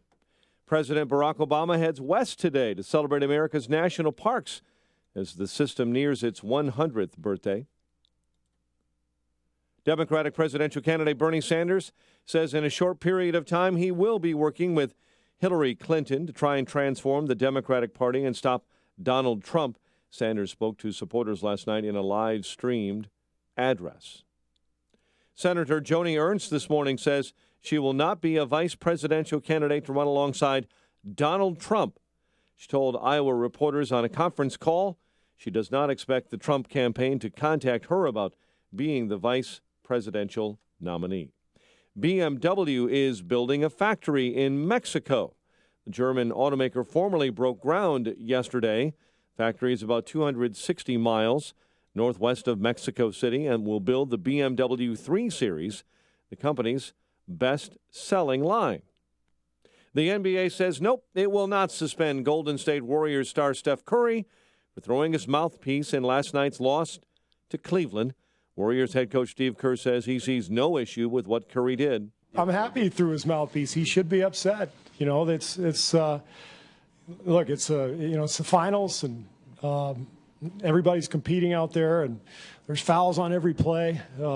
It's a physical game. The two-time MVP tossed his mouthpiece after he fouled out of Game 6 in the NBA Finals. Did strike a fan sitting near the court. Curry quickly apologized to the fan, then went back to yelling at the officials. Ride-hailing services, Lyft and Uber, threatening to pull out of Chicago. They stopped service in Austin, Texas earlier this year when that city tried to impose stricter regulations and background checks like Chicago is trying to do. Few details are available following a possible police-involved shooting in Palatine. It happened at the Inverleith Apartments and may have involved an undercover drug operation. And a new survey done by the John D. and Catherine T. MacArthur Foundation shows that nearly half of adults living in Chicago are spending more than they can afford on their homes and apartments. Research finds 48% of people say they spend more than 30% of their income on rent or mortgage payments, compared to a figure of 40% in the suburbs. NBA Finals go the limit after a win by the Cavaliers over Golden State. In last night's Game 6 of the NBA Finals, a decisive Game 7 will be Sunday. U.S. Open trying to get out from underneath the rain. They'll try and start round 2 later today. The news service of GNC. Fuel your summer fun at GNC with top products to fuel every athlete. Buy one, get one half off. Fuel your training, fuel your recovery, fuel your wallet. At GNC, it's buy one, get one half off store-wide. Mix and match now through June 27th at GNC. A check of traffic and weather on the way next on AM 560. Dennis Prager believes the GOP is missing a huge opportunity. That has been the great failure of the Republican Party, not to talk about the damage the left does. They talk about individuals, Hillary Clinton, Barack Obama, doesn't mean a thing. If you support the left, you are supporting the damaging, perhaps irreparably, of the society. I know you mean well, and it doesn't matter. The Dennis Prager Show, weekdays at 11, right before Sean Hannity at 2 on AM 560. The Answer. Father's Day, a day to say thanks to the most important guy in the world. This year, give him the perfect Father's Day gift, a Cabela's gift card in Hoffman Estates or Hammond and Cabela's.com. Congratulations to all who took the Balance of Nature New Year's Challenge. Success stories are pouring in. So many people have been helped through this incentive that I have asked Balance of Nature to continue this challenge for as long as possible. I'll tell you what, this stuff is great. I haven't gotten sick. Everybody around me is coming down with that laryngitis. And it seems like it's all over the country. It's like a respiratory tract infection, and people lose their voice. And then it goes away, and then it comes back like 2 weeks later, and it's worse. I teach in a school. Half the teachers here, are sick. They're miserable. And I haven't gotten sick, and I swear it's this stuff. It's this fruits and veggies I'm taking. Good health is just a phone call away. What are you waiting for? Call now and take the health challenge to get a free month's supply of Balance of Nature. Call 1-800-2468-751. That's 1-800-2468-751. Or go online to balanceofnature.com. Use promo code CHICAGO. You deserve a professional property management company that places your needs ahead of their own, 24/7. I'm Bill DeMille of Chicagoland Community Management. We take pride in building lasting relationships. Our management team consists of licensed professionals whose property management, maintenance, and repair experience benefits our clients. We're recognized for quality, service, and dedication to our clients and treat your investment like it's our own. Our belief and mission is to keep your costs as low as possible, resulting in a high retention rate. Through tough negotiations and hard work, we successfully saved one association $700,000 over 3 years, according to the board's testimonials and documentation. You can contact us at 312-729-1300 or visit our website at chicagoland-inc.com. That's 312-729-1300. Chicagoland Community Management, working for your association. It is 6:37 in our Guardian Security Services Traffic Center. Here is Jim Talamonte. Thanks, Mike. Just west of Navy Pier, Grand Avenue is closed at Lakeshore Drive due to a rollover crash. The Edens is 24 minutes from Lake Hook to Montrose, outbound 21. Kennedy, 30 minutes now. O'Hare to downtown quicker in the Express, outbound 28 minutes. The Eisenhower is a 50-minute drive from Thornhill to downtown, outbound 32 to Stevenson, an hour. 355 to Lakeshore Drive, 50 minutes from the Tri-State, outbound 37 minutes to 355. To Ryan, 30 minutes, 95th to downtown. I-57, 30 minutes. I-80 to the Merge, Bishop Ford 18. Northbound Tri-State, there's scattered delays. Southwest Highway to LaGrange Road, to Stevenson to the Hinsdale Oasis, the Reagan Tollway to Grand Avenue. Traffic service of GNC. Fuel your summer fun at GNC. Top products to fuel every athlete are buy one, get one half off. Fuel your training, fuel your recovery, fuel your wallet. At GNC, it's buy one, get one half off store-wide mix and match. Now through June 27th at GNC. Traffic answers when you need them most. I'm Jim Talamonte on AM 560, The Answer. Chicago's Morning Answer continues next. Your official Chicagoland weather forecast from the AirComfort.com Weather Center. Sunny and pleasant. Warmer day ahead, high 83, currently 62. Your next news update is at 7, and Chicago's Morning Answer with Dan and Amy continues next on AM 560, The Answer. This hourly segment is brought to you by Military Mortgage Talk with host Tony Gatliff. Sunday mornings at 9 on AM 560, The Answer. Let not your heart be troubled. Listen to me, Sean Hannity. I'll have the latest news and what it all means for you. It's coming up at 2 right here on AM 560, The Answer. So, Amy, a quick aside. Yesterday, Philadelphia became the first major city with a soda tax, or a pop tax, as we would call it here. You don't call Sugary it soda. drink tax. Yeah, 1.5 cent per ounce tax on sugary drinks and diet beverages. And Alderman Ed Burke will be introducing this in Chicago in 3, 2, 1, go. So, any bad idea from the Eastern Seaboard, you can be sure will be visited upon Chicago, courtesy of Ed Burke. But I wanted to talk about... what, the tobacco ban today? That starts today. That's another we have good example. First Chicago Cubs home game against the Pirates, and it might affect the winning record. I mean, we're 11 games ahead of the Pirates, 9.5 games ahead of the Cardinals, and if the players can't chew tobacco, what do you think is going to happen to their game? Well, they fall apart. Well, here's the thing. I mean, and this is something that teams coming in to play at Wrigley should know. Yeah. That it's not just the umpires that can throw you out of the game. It's also members of the Chicago City Council. Well, Chicago has issued a ban on smokeless tobacco at sport events or sport venues, and the players. And if they break the rules, they could face a fine, $250, and it could jump up to as high as $5,000. Speaking of morons, yes, morons. Perfect segue to The View. We talked about the ladies at that on The View, this cast of characters they've assembled. I mean, I don't know. Is there some reason that it's almost discriminatory to me that ABC refuses to put a woman on The View who has above a room temperature IQ? I mean, is there a reason for that? Is that not consumable? Paula Ferris, excuse me, has been off this week. Yeah, well, and it shows. Bad week for Paula to be off, I guess. Yeah. We talked about them earlier in the week. Some of their forays into the gun issue. Well, another one occurred yesterday. This is with Raven Simone, noted intellect. Yeah, she's so cute, though, from the Cosby Show. Remember? Oh, that's right, Simone. Yeah. She grew up, though. That's the problem. And now she's speaking, too. It's even worse. And some other dingbat named... Sunny Huston? Sunny Huston. Oh, she's not a dingbat. Oh, really? Okay. Your Honor, I'd like to enter this as Exhibit 1 into evidence. I'm sorry, do we have a militia in this country? Is there a militia here, or... Because it still doesn't say individual. See, she's reading the Second Amendment, and I think we don't have a militia. It's such a good point, and I know all the gun people are going to come after me on Twitter after I say this, but if you are a true constitutional scholar and you know the law, the Second Amendment was not... did not give people individual rights for guns. It was for a militia. I rest my case about both Raven Simone and Sunny Huston. Sunny Huston. Whatever. She's an attorney. She's one of you people. Yeah. Apparently a real constitutional scholar, unlike Scalia, who wrote the majority decision in Heller that Second Amendment is individual right. But beyond that, this idea of the militia, and they went on to blather about when this whole idea of an individual right came about and so forth.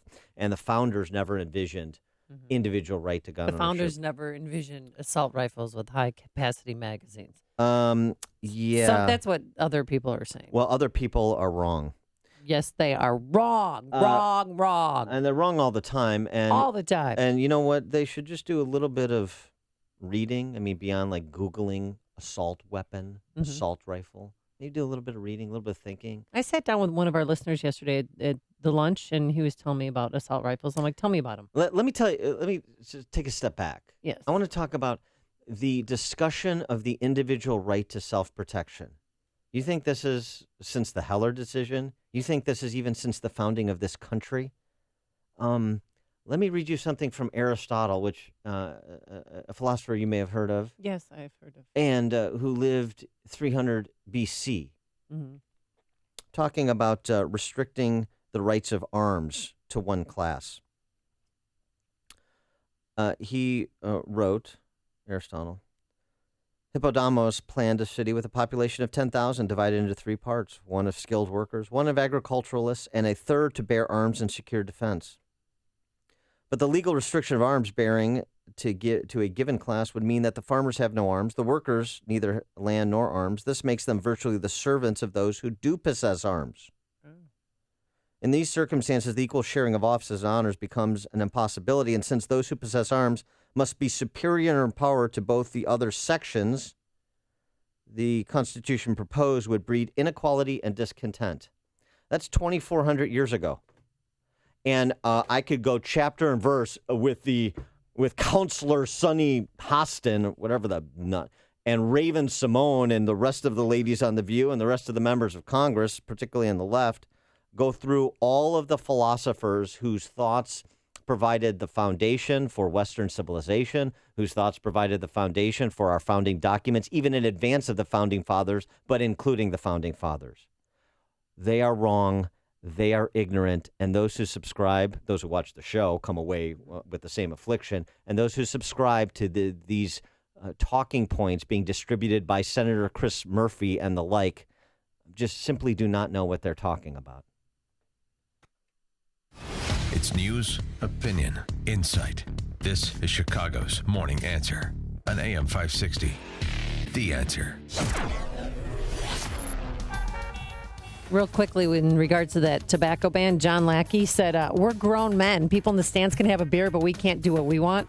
So says Ed Burke. You try it, Lackey. You try it. You're out of here. Forecast for today for the Cubs game.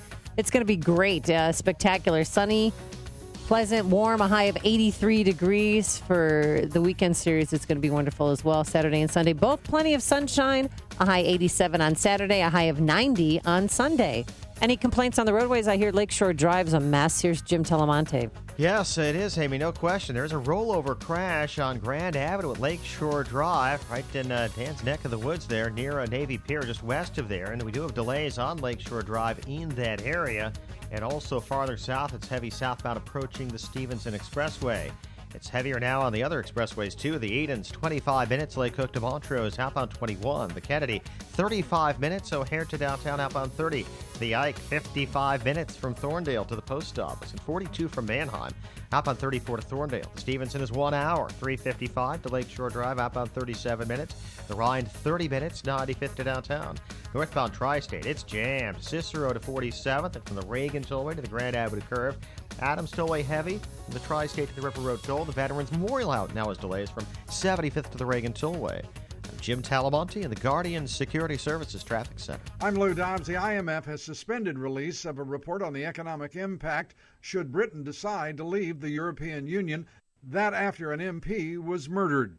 The Dallas Fed is warning of bank issues, some of them critical. The Dallas Fed warning of bank issues caused by low crude oil prices. We'll have those stories next. Hey, Bill Bennett here to tell you about Augusta Precious Metals. What if you could store your IRA or your 401k where you can see, touch, and hold it in person in the form of physical gold and silver coins? I know I would, and you can't do that with stocks. But with the Augusta Gold and Silver IRA, you can transfer retirement savings into physical coins and store them where you can see them anytime. Free shipping, zero management fees, and Augusta pays all upfront costs. Getting started is absolutely free. Rated A+ with the Better Business Bureau, enjoys a 98% 5-star satisfaction rating with TrustLink.org. You can trust Augusta. Call toll-free 1-855-222-6993 now for your free guide to Augusta Gold IRAs. Call toll-free 1-855-222-6993. That's 1-855-222-6993. Or visit AugustaPreciousMetals.com. The International Monetary Fund has delayed a report on the possible economic impact of the UK's departure from the European Union. That after the shooting death of an anti-Brexit member of Parliament. And both sides in the Brexit debate have halted their campaigns for 24 hours. The Federal Reserve Bank of Dallas warning continued low energy prices could cause losses for banks in part of Texas, New Mexico, and Louisiana. The Fed says additional oversight is needed for regional banks in the Southwest. Whole Foods shares down 10% this week. The upscale grocery chain under pressure after receiving a letter from the FDA citing unsanitary conditions at one of its facilities in Massachusetts. Please join me for Lou Dobbs tonight, 7 and 11 Eastern on the Fox Business Network. This is the Lou Dobbs Financial Report. Hey, like all parents, I'm always looking for something fun to do with the kids, and I have a great suggestion. Donley's Wild West Town. It's a Western theme park just a short drive from Chicago in Union, Illinois. It's open every day from 10 a.m. to 6 p.m., and one admission fee includes everything. It's really fun that everyone in the family can experience together, and really there's nothing else like it. Rides, attractions, panning for gold. My boys love that. You can shoot slingshots.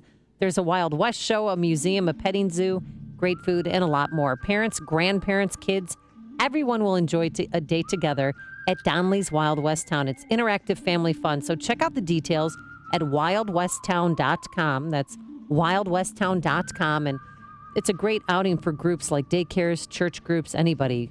Donley's Wild West Town, open every day from 10 a.m. to 6 p.m. Wild West Town. It's good old-fashioned family fun. When I hear realtors boast about servicing a 3-county area or selling a home every 15 minutes, I think, what level of service could their clients possibly be getting? This is Chris Jacobs with Century 21 affiliated in Inverness, and my message is a little bit different. If being a realtor for more than 20 years has taught me one thing, it's that all real estate is local. While I can't say I'm the #1 realtor in the country, I can tell you that over the past 10 years, I've sold more homes in Inverness than anyone else. My team specializes in Inverness, Palatine, and Arlington Heights. We pride ourselves on providing our clients exceptional customer service and local market knowledge. So if you're selling your home or looking to purchase a property in our area, then call me, Chris Jacobs, at 847-401-4859. That's 847-401-4859. Or visit us at chrisjacobshomes.com. Each office independently owned and operated, an equal housing opportunity. AM 560, The Answer. Dan and Amy, so fiscal year ends June 30th. New fiscal year starts July 1st, and Illinois Comptroller Leslie Munger says she will not have authority to write checks for state bills, for things like funding schools, without a stopgap budget at minimum. And also the governor's office suggested transportation projects that are ongoing could be stalled if a stopgap budget is not passed. Those are some of the implications. For more on the implications, we're now happy to be joined by Illinois Governor Bruce Rauner. Governor Rauner, thanks so much for joining us. Appreciate it. Good morning, Dan. Good morning, Amy. How are you doing today? Good. Thank you for being with us. So here's the question. The way the media has framed this really for the last month is this is a game of brinkmanship between you and Chicago Democrat legislative leaders. Frame it for us in terms of what it actually is, the substance of the impasse between you and the General Assembly. Yeah, here's the bottom line, Dan. The General Assembly left Springfield at the end of May, at the end of their spring session, without passing any budget whatsoever. Last year they passed an out-of-balance budget by $5 billion. This year they didn't pass any budget at all. And they also refused to vote on any reforms to improve our economy, to improve protections for taxpayers, to change our political system through term limits and fair maps. They refused to do any productive work like that. At this point, we have no budget. The government, state government, is on the verge of significant crisis because essential services, social services, healthcare services, public safety services, and as well as basic fundamental services like building roads and maintaining bridges are on the verge of ceasing to occur. It's a crisis of significant proportion. To get through this crisis, we have introduced two pieces of legislation and asked the General Assembly to vote on them. One, we've said our schools deserve to open on time with full funding, full foundation level that the state should put into the schools right now. And we've introduced a bill to do that. The money exists inside the state government. It is in our education funds. We've asked the General Assembly to pass that education school funding bill right now. The other bill we've introduced is a stopgap budget. It doesn't solve our long-term challenges of long-term balanced budgets. It doesn't get reforms done, but at a minimum, it allows us to let our government function, provide essential public safety services, human services, healthcare services that our people of Illinois depend on every day from our government. It's a budget that would get us through next January. And the good news is the money is there in our special human services accountants and operating accounts. The cash is there, but we can't spend it unless it's appropriated by the General Assembly. So we've asked the General Assembly, please come back to Springfield, pass these two budgets, one for schools to make sure they open with full funding. The other is to pass this stopgap budget so we can get through this crisis and get to January. My worry is the General Assembly is not interested in these solutions. What they're trying to pressure is a large tax hike after the general election in November. I believe what they'd like to do is force a huge tax hike without having to do any reforms, and they want to wait until after the general election so they're not held responsible for that.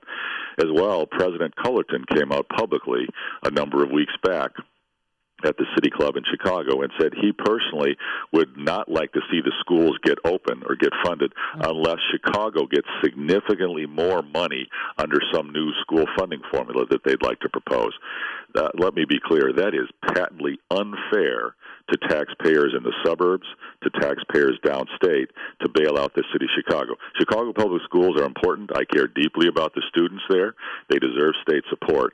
But that system has been financially mismanaged for years and years, and it is unfair to try to force taxpayers in the suburbs and downstate to bail out the financial mismanagement of Chicago. And to hold up funding for the rest of the schools. No, that's right. They're trying to hold the rest of the schools hostage, say, you can't get any state money at all. You can't open at all unless you bail out Chicago's financial mismanagement. That is wrong, and we've got to stand up against that. So if Madigan and Cullerton don't move and they don't tell their people to move on the education bill, school's not going to start on time in the fall? Well, some schools will be able to open because they've got the financial reserves, some school districts around the state, and we're trying to study which ones are financially able to open. But many school districts don't have sufficient financial reserves to open without the state support that comes in from Springfield. So I believe that the supermajority in the General Assembly are trying to hold up schools opening to try to force a significant bailout for Chicago Public Schools financial mismanagement, and that's not fair. And so you need help with this.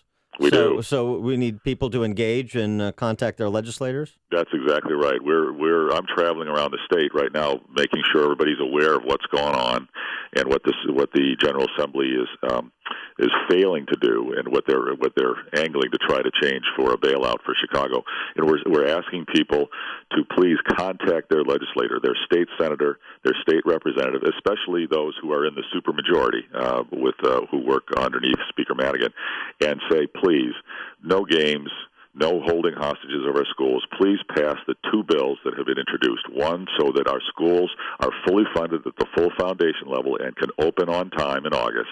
The other bill is a stopgap budget. It gets us through January with funding the cash is available in the accounts in the government that funds our human services, our public safety services, our essential government services to get us through this crisis. All right. All a political game for the Democrats. Well, wow. They're making it a political game, it seems. Governor Bruce Rauner, thank you so much for joining us. Appreciate it. Thanks so much, Dan. Amy, have a good day. Take care. And he joined us on our turnkey.pro answer line. Listen to podcasts of Dan and Amy from the AM 560 mobile app. Download it today at 560theanswer.com/mobile. Hey, I want to tell you about my friends at Guardian Security Services. Because here's the deal. If you're unhappy with your door staff or on-site security officers at your business or property, or you're just not receiving the services you were promised, there's no reason to tolerate it. Call my friends right now at Guardian Security Services to discuss your security officer needs. These guys are amazing. They've been Chicago's best for 41 years. They only assign the most professional, highly trained security officers in all of Chicagoland. Their vetting practices are exceptional. If you're finally ready to explore an alternative to your current security officer provider, then doggone it, do it. Pick up the phone right now and schedule a free security assessment with my friends at Guardian Security Services. Tell them me, Joe Walsh, sent you. Right now, call 708-385-3300. Again, 708-385-3300 or online at guardiansecurityinc.com. Father's Day is this weekend, and if you haven't already done so, it is really not too late if you get express shipping to get your dad a pillow from MyPillow. Give him the gift of a great night's sleep, and there are also health reasons why, because did you know that every 2 years or less you should be changing your pillow? Because pillows absorb dead skin, dirt, skin oils, and dust mites that can cause allergies, acne, asthma, and who knows what else. So if you haven't already done so, you need a washable MyPillow, and so does your dad. There's a 10-year warranty on that bad boy, 60-day full money-back guarantee if you're not satisfied. And it's a great gift and a health investment. And you'll sleep better, too. I know that I do. So go to MyPillow.com, type Amy, A-M-Y, in the promo code. 2 pillows for the price of one. Keep one for yourself. Give one as a gift. Or call this number, 800-489-0201. That's 800-489-0201. And start sleeping better tonight. Coming up on Chicago's Morning Answer. Talk guns at 7:07. But first, into the newsroom we go. Here's Mike Scott. Amy and Dan, here are the stories we're following this morning. A man stopped by a Chicago police officer, arrested again, this time charged. Possible police-involved shooting in Palatine. Nearly half of Chicagoans are struggling with housing costs. And while the Cubs open up a series today with the Pirates, the White Sox will take on Cleveland, 2 critical series for our baseball clubs this weekend. A sunny and pleasant forecast ahead as well, with a high of 83 and a moonlit sky overnight and a low of 60. WIND Chicago News Time is 7 o'clock.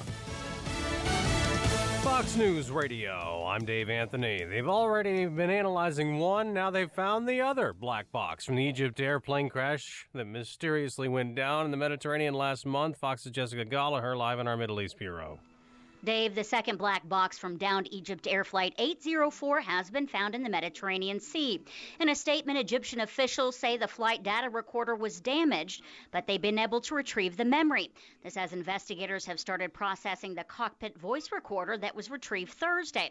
All 66 passengers died when the jet crashed into the ocean on May 19th, shortly after entering Egyptian airspace. Dave. Jessica, new info in the probe into the Orlando terror attack. Omar Mateen was in contact with his wife during the massacre. She texted him, "Where are you?" He asked if she'd seen the news. She replied, "No." She's under investigation for possibly knowing about her husband's plot. This as the co-owner of a Florida gun shop says he thinks Omar Mateen was the guy who came into his store last month trying unsuccessfully to buy body armor and ammo. It's very sad that we had him that close. Robert Abel says he didn't get the guy's name, so when he notified the FBI, he didn't have much for them to go on. New warning signs are being put up at Disney World. All around bodies of water at Walt Disney World, visitors and vacationers will now see signs warning people of the presence of alligators. The decision to post the warnings comes after a horrifying incident in which a gator appeared at Disney's Seven Seas Lagoon, the big man-made lake near Magic Kingdom, and attacked a 2-year-old, dragging him underwater and killing him. In Orlando, Eben Brown, Fox News. Rock star Meatloaf is in a Canadian hospital this morning after his concert abruptly ended last night in Edmonton. And you could hear the mic drop as Meatloaf collapsed on the stage in 2MView's YouTube video. Meatloaf had recently canceled other shows for health reasons recently. Fox News Radio, fair and balanced. Mostly sunny skies. A brilliant start to your Friday. 65 degrees at 7:02 on AM 560, The Answer. Good morning. I'm Mike Scott. 11 are hospitalized following a chemical spill this early morning at a suburban candy factory. The incident happened at Nestle's Willy Wonka candy factory in Itasca. The building evacuated after 5 gallons of lithium chloride spilled inside that facility. Ride-hailing services Lyft and Uber are threatening to pull out of Chicago. The City Council's Transportation Committee is deciding today whether those companies will have to meet stricter regulations and background checks. Uber and Lyft stopped service in Austin, Texas earlier this year because of a similar measure. Few details are available following a possible police-involved shooting in northwest suburban Palatine. It happened at the Inverleith Apartments on North Quentin Road. Witnesses say that a man was wounded during an undercover drug operation. Federal jury rules against 8 white and Hispanic Chicago police officers. They claim they were victims of racial discrimination after being transferred off Mayor Rahm Emanuel's security detail. They sued for millions in back pay and lost wages. And an Illinois teen is already gone viral for impersonating some of the 2016 presidential candidates during his 8th grade graduation speech. I mean, we have had so many great experiences here. You know, one of those would have to be starting foreign language. We're learning languages from Spain, from France, from Germany, and China. Jack Aiello drew a standing ovation after mimicking many political figures, including Donald Trump, Ted Cruz, Hillary Clinton, and Bernie Sanders. Video posted on YouTube last week of him speaking during the graduation ceremony at Thomas Middle School in Arlington Heights has already been viewed hundreds of thousands of times. Chicago sports, NBA Finals go the limit. Cavaliers force a decisive Game 7 with a win over Golden State.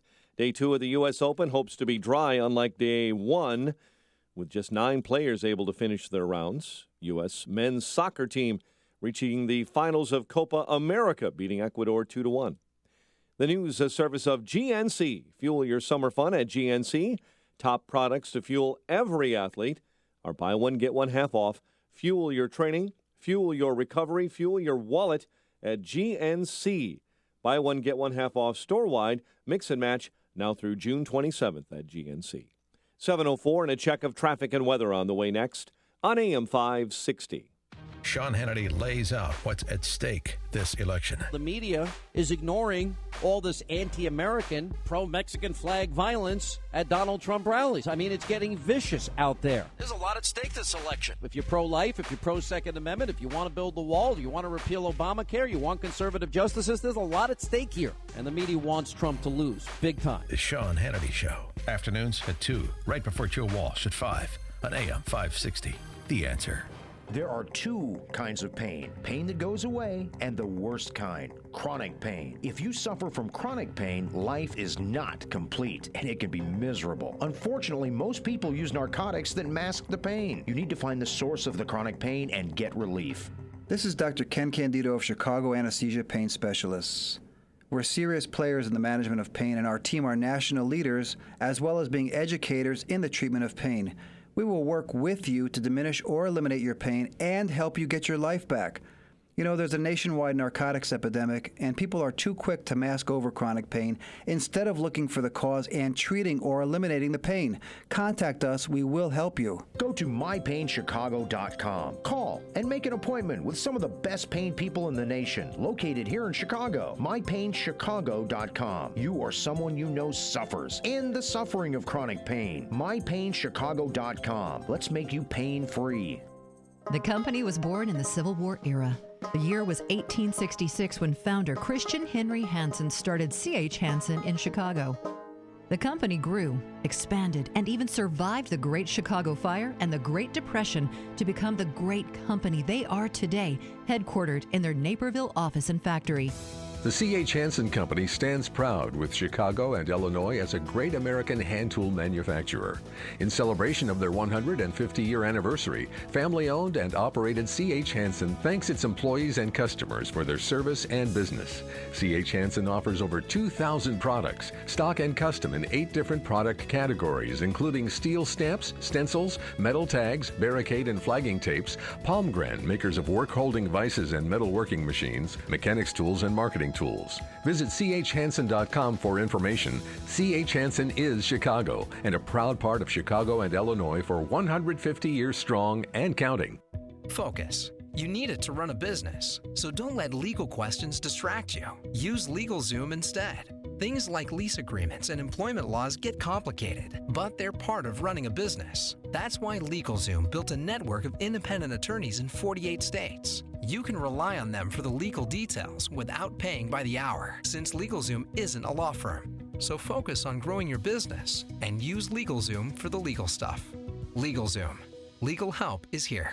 Hansel and Gretel left breadcrumbs on the trail to help find their way back home. You leave breadcrumbs when you use public Wi-Fi, shop online, or give out your social security number. At LifeLock, we can detect signs that someone picked up your breadcrumbs to take what's yours. Unlike free credit monitoring, we have a resolution staff to help fix messy identity fraud problems. No one can prevent all identity theft or monitor all transactions at all businesses. Plans start at $9.99 a month. Go to LifeLock.com and get 10% off with promo code NEWS. 7:08 in our Guardian Security Services Traffic Center. Let's get the latest with Jim Talamonte. Thanks, Mike. On the inbound Ryan at 51st, there's a crash in the express lanes. The 3 right express lanes are blocked. It's 30 minutes, 95th to downtown, and the locals much heavier in the express. I-57 now 22 minutes. I-80 to the merge, station 421. The Edens has delays starting around Devon. It's 25 minutes either way between Lake Hook and Montrose. Inbound Kennedy, 35 minutes. O'Hare to downtown, outbound 35 as well.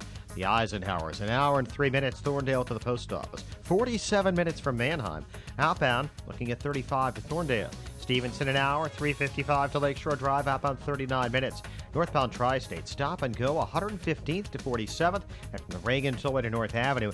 The Adams Tollway and Reagan Tollway are light. Veterans Memorial, slope out into the Reagan Tollway. Traffic answers when you need them most. I'm Jim Talamonte, AM 560 The Answer. Chicago's Morning Answer continues next. Your official Chicagoland weather forecast from the aircomfort.com Weather Center. Here's the latest with meteorologist Holly Holdren. Mostly sunny, pleasant, and warmer today. High 83. Clear skies tonight, low 60. Sunny much of the time tomorrow. Nice day with a high of 87. Warm with plenty of sunshine Sunday, high 89. I'm Holly Holdren on AM 560, The Answer. 63 at O'Hare, 64 along Chicago's lakefront. Your next news update is at 7:30. And Chicago's Morning Answer with Dan and Amy continues next on AM 560, The Answer. This hourly segment is brought to you by Tasty Catering. Stop by and try their food before planning your awesome corporate event menu. Visit tastycatering.com. Good morning. Welcome to your Friday morning briefing. Here's what you need to know to start your day. We had no link, no contact. We didn't know who he was, but we did contact authorities and let them know we just had a suspicious person that was in here. He said he hoped that law enforcement would raid his apartment and assault his wife and child so that he could martyr himself. The notion that the answer to this tragedy would be to make sure that more people in a nightclub are similarly armed to the killer defies common sense. The problem we have, and really the firewall that we have right now, is due process. Yeah. It's all due process. And I'm going to save your Second Amendment, folks. I'm going to save your Second Amendment. This is Chicago's Morning Answer with Dan Proft and Amy Jacobson on AM 560. The Answer.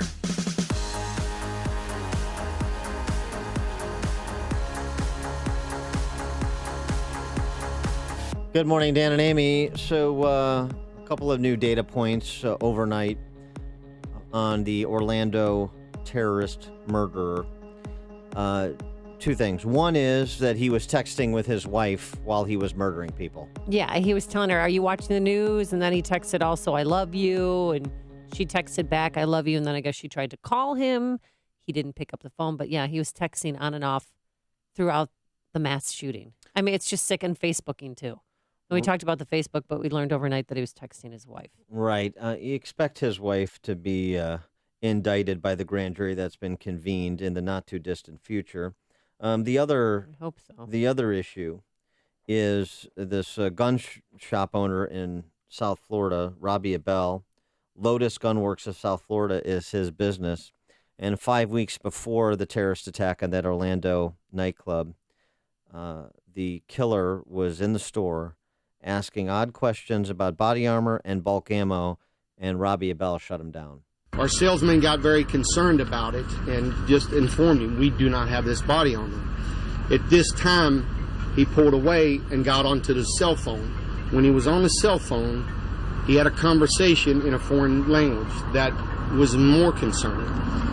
Then he came back and he was requesting ammo. So he wanted bulk ammo only. So at that time, he declined any business and he left the store. We had no link, no contact. Didn't know who he was, but we did contact authorities and let them know we just had a suspicious person that was in here. 2 additional points. One is Mr. Bell believed that the language he was speaking was Arabic, and it is known that the killer spoke at least 2 Afghan languages, Dari and Pashto.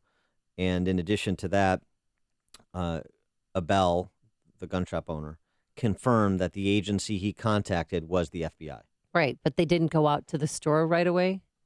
They came out after the mass shooting. They've been there several times since, but the gun shop owner said, again, that they did not get any information on him. So when the FBI said, well, do you know who he is? They said, no, we didn't get his name. And even if they asked him for his name, we don't know if he would have given him his real name anyway, but he did ask for 1,000. He wanted to purchase 1,000 rounds of ammo. And so level 3 body armor. And so the question, of course, for the FBI is when you get a gun shop owner who does the right thing, sees something, shuts him down, says something, what is the protocol to respond to that kind of inquiry? You didn't know that this was the guy you investigated twice in the last half decade, but had you gone to Mr. Bell's store and accessed the surveillance video, you could have probably identified who it was and maybe initiated another investigation into into the Orlando killer 5 weeks prior to his terrorist attack. And this this gun shop was only a few miles south of where he and his wife lived in that apartment complex. So he slipped through the cracks again. And then St. Lucie County school system yesterday released his school records. And I know people are like, oh, it was junior high and elementary school, but he was disciplined 31 times for making violent threats against people, for talking about sex to his classmates. And he claimed that Osama bin Laden was his uncle. And here's one of his classmates who was with him during 9/11. He was acting like a plane, like he had his arms out. He was like making a plane noise, and like he made like a boom sound or like an explosion type of sound, fell in his seat and was like laughing about it and like it was a joke or something. My friends and I were like, if you don't stop, man, it's going to be a problem.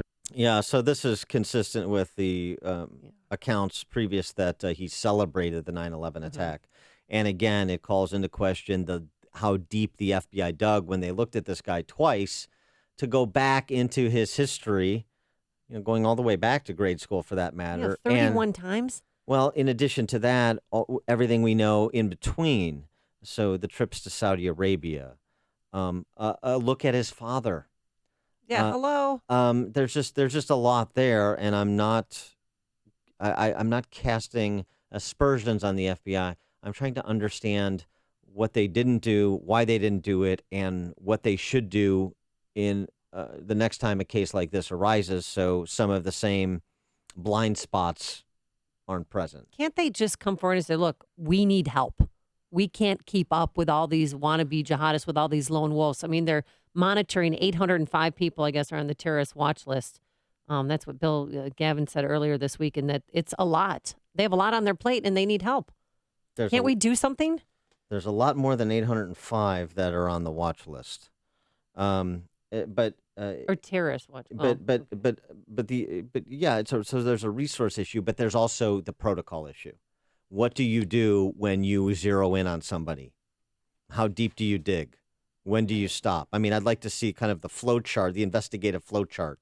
And I know these are ultimately going to be human decisions, and they're not going to be perfect.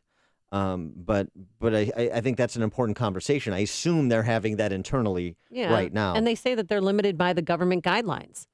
Their hands are tied. They have to do what Loretta Lynch of the Department of Justice sets up for them.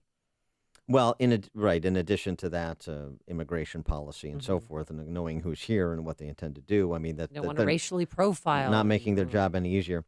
So this seems to me the conversation we should be having when it comes to interdicting terrorism, when it comes to national security. But of course, the conversation the left wants to have is about guns. And, I would say some Republicans, even including Trump, kind of taking the bait rather than recasting the discussion we should have about keeping people safe rather than doing something symbolic that will have no impact so that you can put a bullet point in a mail piece, no pun intended, that said, I did something. And along those lines, we've heard from the mopes on The View, Kareem Abdul-Jabbar, Lou Alcindor, Murdoch, from Captain Murdoch from Airplane. You try carrying Lanier and Walton up and down the court for 48 minutes. He writes, Trump and ISIS depend on irrationality. Depend on irrationality? Trump and ISIS. They're in the same breath. Listen to this moral equivocation from Jabbar, and this is not inconsistent with the moral equivocations we're hearing from left politicians across the country, up and down the food chain. And that's why it's interesting what Jabbar says, because it's a repetition of what you hear from the left. ISIS is indeed an enemy to America, to Muslims, to the world, one that should be destroyed as quickly as possible. But we have to identify all the enemies we must fight, not just the easily targeted one that meets our need for vengeance.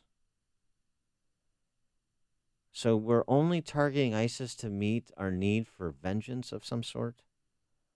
That's kind of minimizing the enemy. It's a version of the JV team, I'd suggest. Jabbar goes on, the satisfaction of identifying a concrete and familiar enemy allows us to be distracted from the damage being done to this country by those who also bear considerable guilt. Politicians profiting off hindering legislation to ban assault weapons are also villains here. Uh-oh. As are those who would exploit this tragedy for personal gain. You mean like you, Kareem? You mean like the politicians who support the quote-unquote assault weapon ban? Vestigial assault weapon ban? So what about that? Same? ISIS and politicians who oppose a irrelevant ban on a selection, random selection, capricious selection of weapons. They're the same? Are they? 312-642-5600, turnkey.pro answer line, 646-36DA, turnkey.pro text line. By the way, just on the whole AR-15, since this is on the cover of the Boston Globe, don't listen to me. Listen to Bob Owens. He's the editor of Bearing Arms, kind of an expert in the area. And he was going back and forth with Michael Moore on this issue, another ignoramus. Did he wash his jeans yet and take off that stupid Michigan State hat? Those are the only pair of jeans that fit, so he can't wash them. Smells. Bob Owens, the 55-grain bullet fired by the AR-15 is about a third the weight and less than half the power of most deer rifles. You know what's more powerful and causes more damage than an AR-15 bullet? What? Mike, speaking to Michael Moore. Yeah. Damn near any other rifle bullet. So just in terms of all of the overheated rhetoric by people who don't know what they're talking about, and to me, that's one of the most jarring things. Yeah. People that know nothing about the weapons they're seeking to regulate or eliminate or ban, and are also willfully blind about the implications of the policy they propose, since, by the way, we have tried this before. It's jarring. And so it should go to what Mr. Jabbar skyhooked in his piece, those who would exploit tragedy for personal gain. Those are the politicians you're supporting, Kareem. I hate to break it to you. Fahim in South Holland, you're on Chicago's Morning Answer. Hello. Can you hear me, Yes. Amy? Yes, Amy can hear you, and so can I. Yeah. Yes, I was calling in regards to the assault rifle. And first of all, I heard you earlier about the ladies on The View. I mean, if you're using those ladies as your criterion to have a discussion about guns and whatever, that's the wrong person to try to, discuss issues on that level on, because they're just gossiping on that show. Yes. Nothing specific. And my point is, assault rifles and automatic rifles, if you're getting guns for sports and shooting and hunting, you don't need something that's powerful to hunt deer. They're not Carolina. My father, when I was young, they're not automatic weapons. They're semi-automatic. They're not automatic weapons are banned. They've been banned. Semi-automatic. I mean, you don't need those kind of weapons. A semi-automatic, you push it and the bullet comes out. Fully automatic, you hold it down and it's rapid fire, and those are banned, right? Yes. Yes. See, I learned something, Dan, from my conversation with the gunman yesterday. All right, Fahim, go ahead. Sorry. Yes, Fahim. Yeah, up until now, all those killings, whether it's the Sandy Hook killing, the Colorado theater killing, all these killings, they use automatic weapons that shoot 1,000,000 times. That should give us a hint. Well, think about those kind of weapons in the hands of the common person. Yeah. Versus the military and the police department. Guns are fine if you want to have a gun to responsible people, but we don't need all these high-tech weapons. That's why we have the military and the police department to protect us. We're getting paranoid when it comes to guns. I don't understand it. We're getting paranoid. Like, the discussion now is about guns instead of other things that are more important. We should have our minds more set on things that involve people welfare and services for humanity. But we stuck on guns. That's going to solve our problem. Thanks for the call, I don't Fahim. understand it. Thanks for the call. Appreciate it. I agree with you. The left is very paranoid about guns. There's only one radio show in Chicago talking about today's biggest stories and telling you what they really mean. That show is this one, Chicago's Morning Answer on AM 560. The Answer. Oh, we're going to have a string of gorgeous days. Yes, today's plenty of sunshine, a high of 83. Tomorrow, a high of 87. And on Sunday, Father's Day, it's going to be hot with plenty of sunshine, a high near 90 degrees. How's that southbound Lakeshore Drive doing? Here's Jim Telemonte with The Answer. Thanks, Amy. Actually, it's pretty light now. There was an earlier crash on Grand Avenue at Navy Pier that had Grand closed, but that's all reopened. Lakeshore Drive is heavy southbound approaching the Stevenson. Northbound, it's heavy around Roosevelt. And on the north side, it's getting a little heavy now in the area between Belmont and North Avenue. The heaviest delays right now as far as the expressways go on the inbound Rhine and the Express. There's a crash at 51st. Two right lanes are blocked, really jammed in the express lanes from around Marquette. The locals are heavy too, 35 minutes, 95th to downtown. This is back up Bishop Ford, now 30 minutes, 80-94 to the Rhine. I-57 at 21 minutes. Edens, 23 minutes, Lake Cook to Montrose, outbound 25 to Kennedy, 35 either way between O'Hare and downtown. The Eisenhower's an hour and 3 minutes, Thorndale to the post office, outbound 36 minutes. Stevenson an hour, 3:55 to Lakeshore Drive, outbound 36 minutes. Northbound Tri-State stop and go, 111th to 31st at the Reagan Tollway to North Avenue. Veterans Memorial slow from Boughton to the Reagan Tollway. The other tollways a bit lighter than normal. I'm Jim Talamonte in the Guardian Security Services Traffic Center. It's summer, the kids are out of school, and you need some way to entertain them. Well, visit our mobile app and register to win a family 4-pack of tickets to both the Lyle Eyes in the Sky Hot Air Balloon Festival taking place July 4th weekend and a Joliet Slammers baseball game.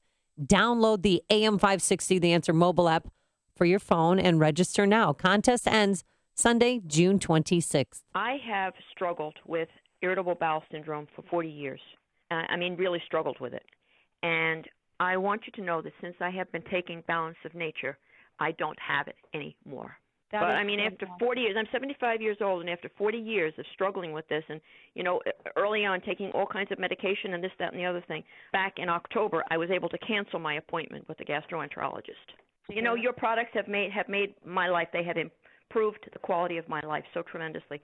I can't be grateful enough. So please thank you all, and please, if you ever have a chance to, please thank Dr. Howard.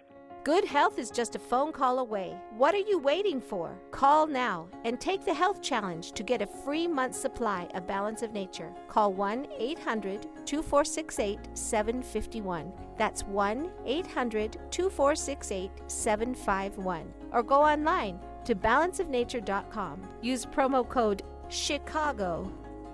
Signature Bank is Chicago's fastest growing independently owned business bank. It's a bank where relationships still matter. Signature Bank knows your name and your story. I'm Dan Proft, and I know this because Signature Bank is my business bank. If you think all banks are the same, it's time to think about Signature Bank Chicago. I'm Pete Olson, head of commercial banking at Signature Bank, where the people who own the bank operate the bank. Not in an abstract way, but in the same hands-on, personalized way that you run your business. We don't rely on a legion of business developers to find new relationships. We don't trust an outsourced phone bank to address your customer service needs, and we don't delegate decision-making to some anonymous credit committee that you'll never meet. We do everything we can to help you succeed, because if you don't succeed, we don't succeed. Call us today to see the Signature Bank difference. Signature Bank is looking for their next success story. Learn more about turning your business vision into reality. Visit signature-bank.com. Signature Bank, helping local businesses succeed. Member FDIC, Equal Housing Lender. AM 560, The Answer. Dan and Amy control. Janet Jackson. That's right. Control. Miss Jackson, if you're nasty. A text from 708. You know what's more powerful than a rifle bullet? A 747. Yeah. Ooh. How about a few drums of fertilizer in Oklahoma City? How about fire? ISIS burned 19 Yazidi Christian women alive this week for refusing to have sex with their captors. Evil versus instrumentality of evil. Tom in Rockford. Hey, yeah, Tom. good morning, guys and gals. Great week. Really enjoyed listening to you this week, Dan and Amy. Thank you. Thank you. We are recording you, Amy, so when you rip on other Big Ten schools, just remember it's all going to come back at you, okay? Oh, Thanks Duly- for the call, duly Tom. noted, Appreciate it. You're on Is that- notice. Really? Sean in Elmwood Park. First off, someone want to tell the Socrates that called before that the dummies go up the dial. You stop when you hear a 70-year-old disc jockey ordering pizza from China. That's who you want to listen to. Guns aren't for shooting deers, honey. They're for protecting my liberty each and every time. Now we could tell Drool Bucket Kirk and Manchin an AR-15 wasn't used, morons. It was a SIG. So you can make all these laws against the AR-15, but really the only gun control that works was implemented in Florida when the gun shop owner said, you know what, I'm not going to sell guns to Muslims. Now that's gun control I can get behind. So let's do that. Let's use our heads, and guns are to protect me from a tyrannical government. They are for my use. It is what stops them from running over me and turning me into a Cuban citizen or somebody in Venezuela who implements the same economic policies from eating my Boston Terrier. That's what guns are for. So that's what needs to be protected. I don't need Donald Trump to protect my Second Amendment. It was there before he needed the comb over. So I don't need him either. So let's use the hang-up button on the dummies that I should be calling NPR. Before you see it on TV, share it on Facebook, or read about it in the paper. Hear it here first. This is Chicago's Morning Answer on AM 560. The Answer. Is your balance off due to a head injury? Is your head injury due to sports, auto accident, military service, a trip, slip, or fall? Get back on track. Researchers at the University of Wisconsin-Madison are conducting a clinical research study and are in need of participants who have difficulty with balance as a result of their head injury. If you're between the ages of 18 and 65, have experienced a mild or moderate head injury over 1 year ago, and now have difficulty with balance, you may qualify. Please visit headinjurytrial.com for more information and to find out if you qualify for this clinical research opportunity. Limited space is available, so please visit headinjurytrial.com or call 877-861-4652. Compensation of up to $2,000 is available for qualified participants. Visit headinjurytrial.com or call 877-861-4652. AM 560, The Answer. Coming up on Chicago's Morning Answer. CIA Director John Brennan had some good news for us about ISIS and some bad news. We'll assess what he had to say with Mike Baker, former CIA Covert Operations Officer, at 7:37. But first, let's go into the newsroom. Here is Mike Scott.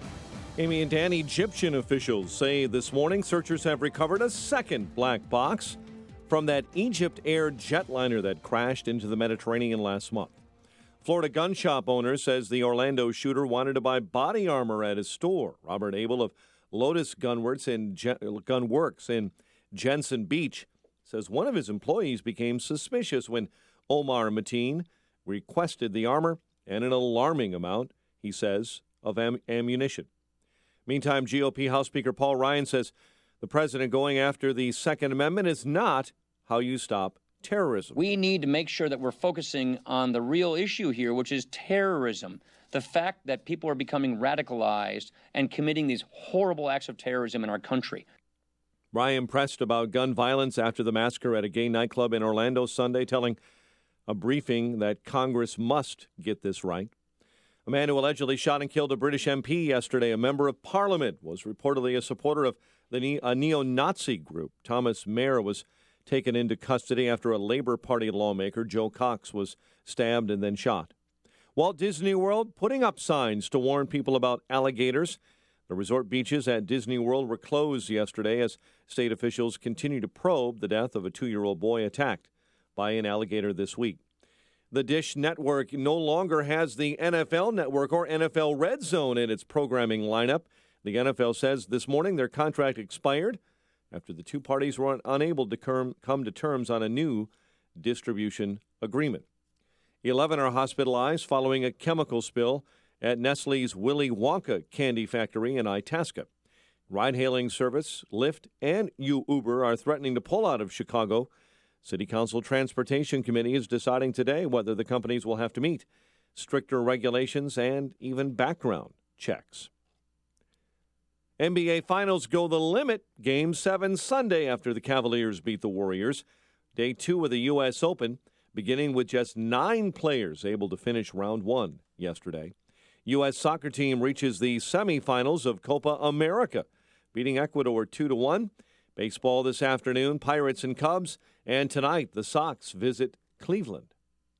The news of a service of Napa Auto Parts this month. Mobil One full synthetic oil is $5.99 a quart at participating Napa Auto Parts stores. That's Napa know-how while supplies last. General States pricing. Sale prices do not include applicable state, local taxes, or recycling fees. A check of traffic and weather on the way next on AM 560. Dennis Prager believes the GOP is missing a huge opportunity. That has been the great failure of the Republican Party, not to talk about the damage the left does. They talk about individuals, Hillary Clinton, Barack Obama, doesn't mean a thing. If you support the left, you are supporting the damaging, perhaps irreparably, of the society. I know you mean well, and it doesn't matter. The Dennis Prager Show, weekdays at 11, right before Sean Hannity at 2 on AM 560. The Answer. Father's Day, a day to say thanks to the most important guy in the world. This year, give him the perfect Father's Day gift, a Cabela's gift card in Hoffman Estates or Hammond and Cabela's.com. The sounds of summer from your very own pool and spa is brought to you by All Seasons Pools, Spas, and Outdoor Living. All Seasons Pools and Spas begins from the ground up with creative custom design, expert pool construction, and hardscaping, and then finishes with complete maintenance and care, leaving you to enjoy the of summer.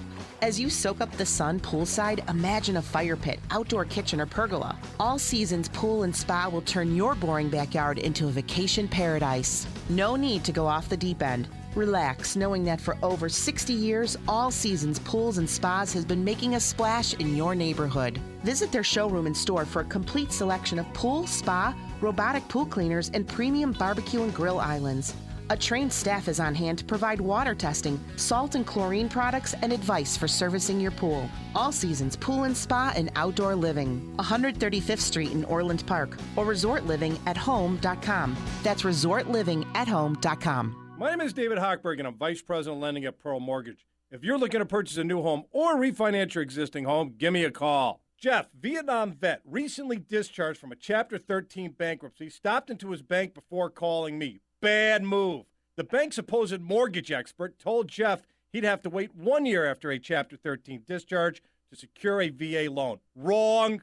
I informed Jeff he could secure a VA loan 1 day after his Chapter 13 discharge, and then introduced him to one of my preferred realtors, Kate Waddell, who's helping Jeff locate a home.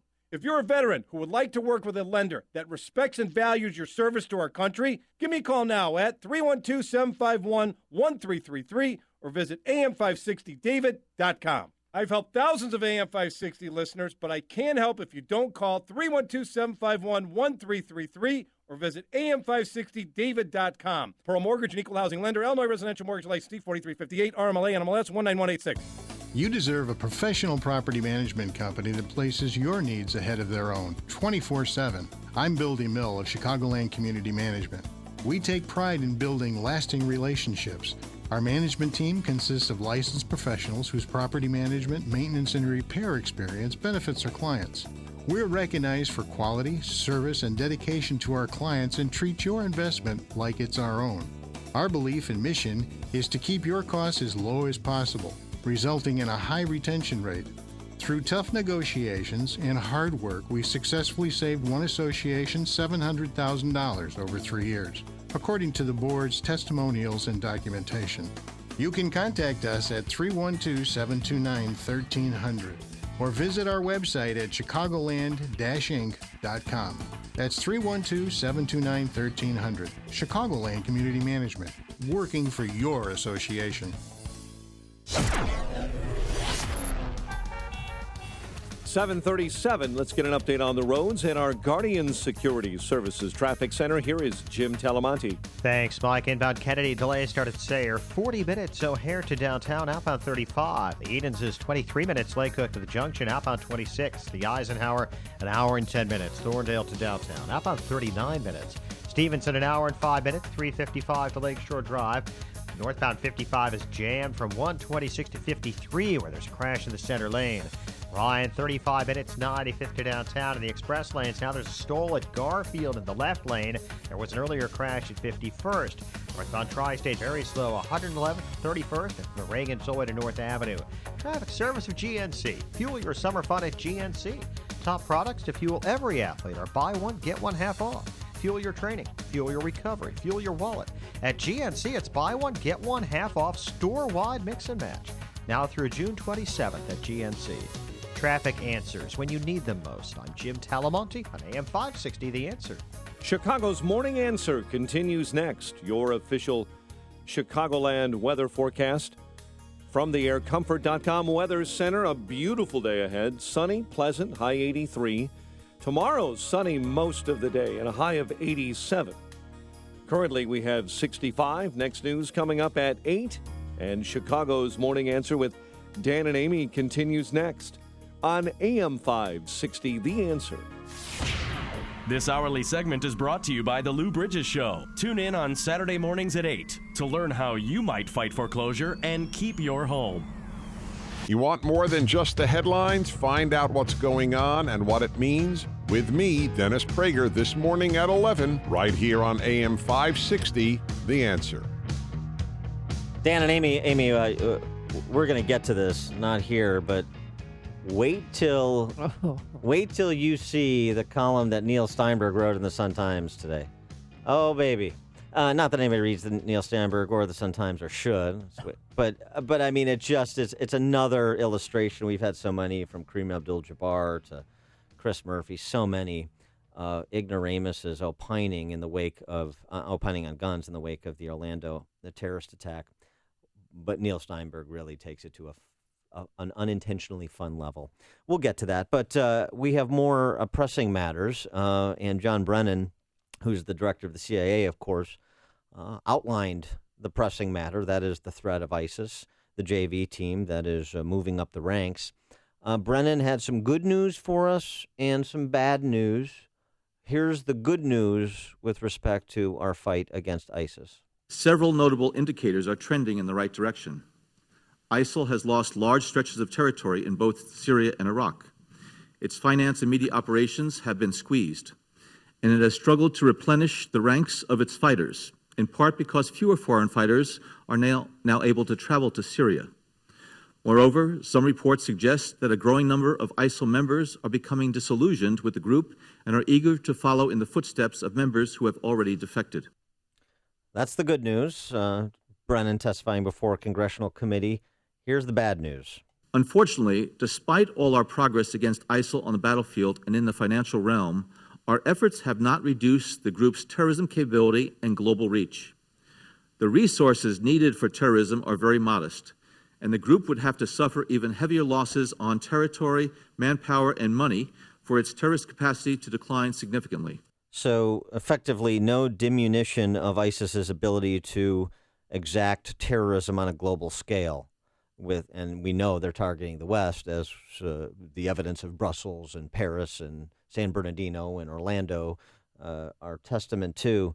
That's bad news. For more on what John Brennan had to say, as well as the underlying threat he's discussing, we're now joined by our friend Mike Baker. He is former CIA covert operations officer who specialized in counterterrorism, counter-narcotics, and counterinsurgency operations, including in the Middle East.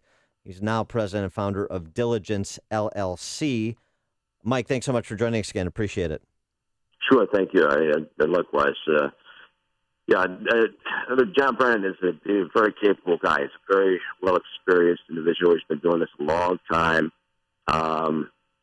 He basically laid out, in a fairly straightforward manner, the upside and also the problem that we face. I think he was being fairly pragmatic compared to what we typically hear out of the White House, which is nothing but sunshine and good news.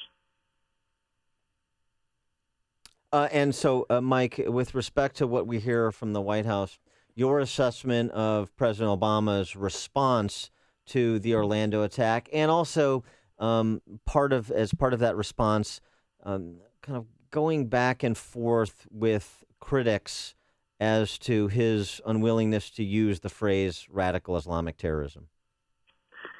Yeah, I'm not one of those people who gets all jacked up over, how many times in, any given speech the president or others out of the White House talk about it in terms of Islamic extremism. It'd be nice if they'd be a little bit more straightforward and just call it what it is. But we've got bigger issues to deal with, and I understand from a 30,000-foot view, in a sense, I suppose, why they're reluctant to do that. I think it's wrong. I think you need to be more direct and open about what it is that you're facing. But I'm not concerned about that as our number one priority. Look, the American public and general public around the world, they understand, what the problem is that we're facing. But the problem that we've got is that, and nobody really wants to talk about, is that we can, and we will eventually, we'll defeat them on the ground in Syria and Iraq. We will take away this, so-called caliphate. And that's a very important step. We have to do that. It would have been nice if we'd been more aggressive over the past couple of years, in doing this. But the reality is, the more success we have on the ground there, the more likely we are to see attacks in the West, of the nature of Orlando or Paris or Brussels or San Bernardino or Toronto or whatever. We're already seeing that. We're seeing the Islamic State become more and more aggressive in convincing their minions, their followers, or anybody out there who may turn towards their agenda to do this because they're on the back foot. We are having some success out there. Well, let me just interject and ask you about this matter as well on the policy side and what you're discussing in this same topic area. This so-called dissent channel cable that was signed by 51 State Department officers involved with advising on Syrian policy, calling for targeted military strikes against the Assad regime in Damascus, urging regime change as the only way to defeat ISIS, and suggesting that the failure to stem Assad's flagrant abuses will only bolster the ideological appeal of groups such as Daesh, ISIS, even as they endure tactical setbacks on the battlefield. That's 51 State Department officials breaking bad on the Obama administration's policy with respect to Syria and suggesting, if you will, a reset. Yeah, and that's, that's 51 State Department officials who, all probably consider themselves progressives, and who also would likely blame us for the anger that the Islamic extremist world feels towards the U.S. and our allies. Like, I'm not putting a lot of stock in in that. The reality is we're not going to get rid of Assad. Does anybody think Vladimir Putin is going to stand around and watch his primary ally in that region, the guy who has allowed them to maintain their only port for their Black Sea fleet?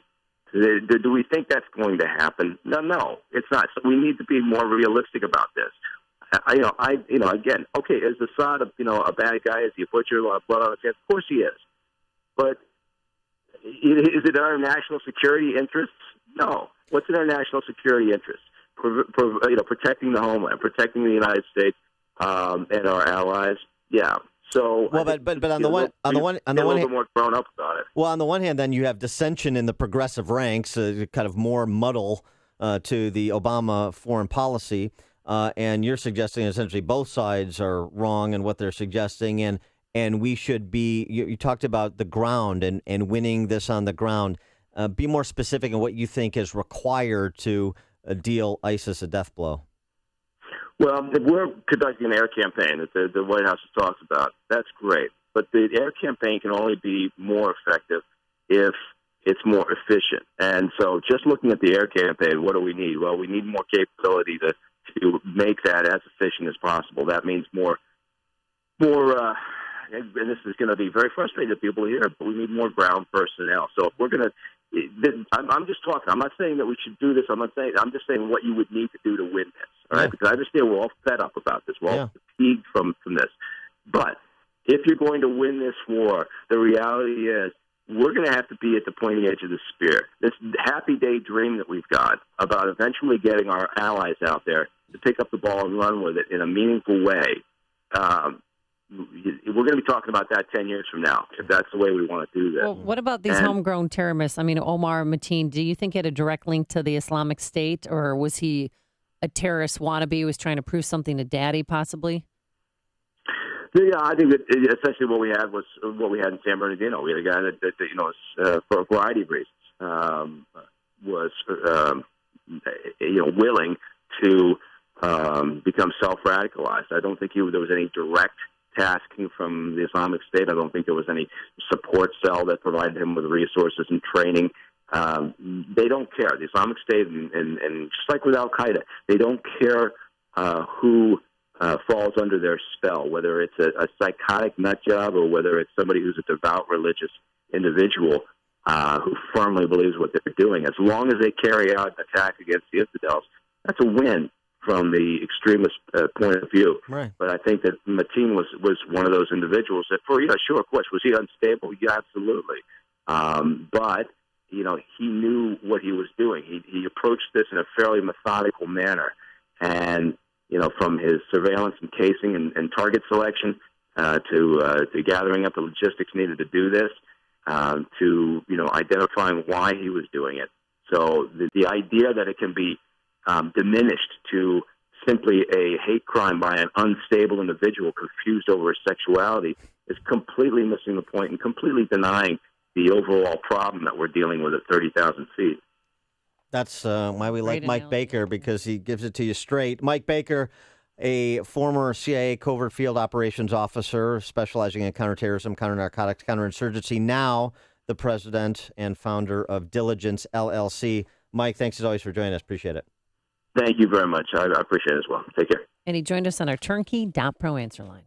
Connect with Dan and Amy on the AM 560 The Answer mobile app. Just text the word app to 64636 to download the app today. Plenty of sunshine today and for your weekend. No complaints. We're going to have a high of 83 degrees on Saturday, a high of 87. And on Sunday for Father's Day, plenty of sunshine for the dads and a high near 90 degrees. Let's get the travel times. Here's Jim Telemonte. Thanks, Amy. Northbound I-55 is a real mess right now with delays from 126 to 53, where a crash moved to the right shoulder. Past that, delays resume at Harlem, and Stevenson is an hour and 5 minutes from 355 to Lakeshore Drive. Outbound, just 36 minutes.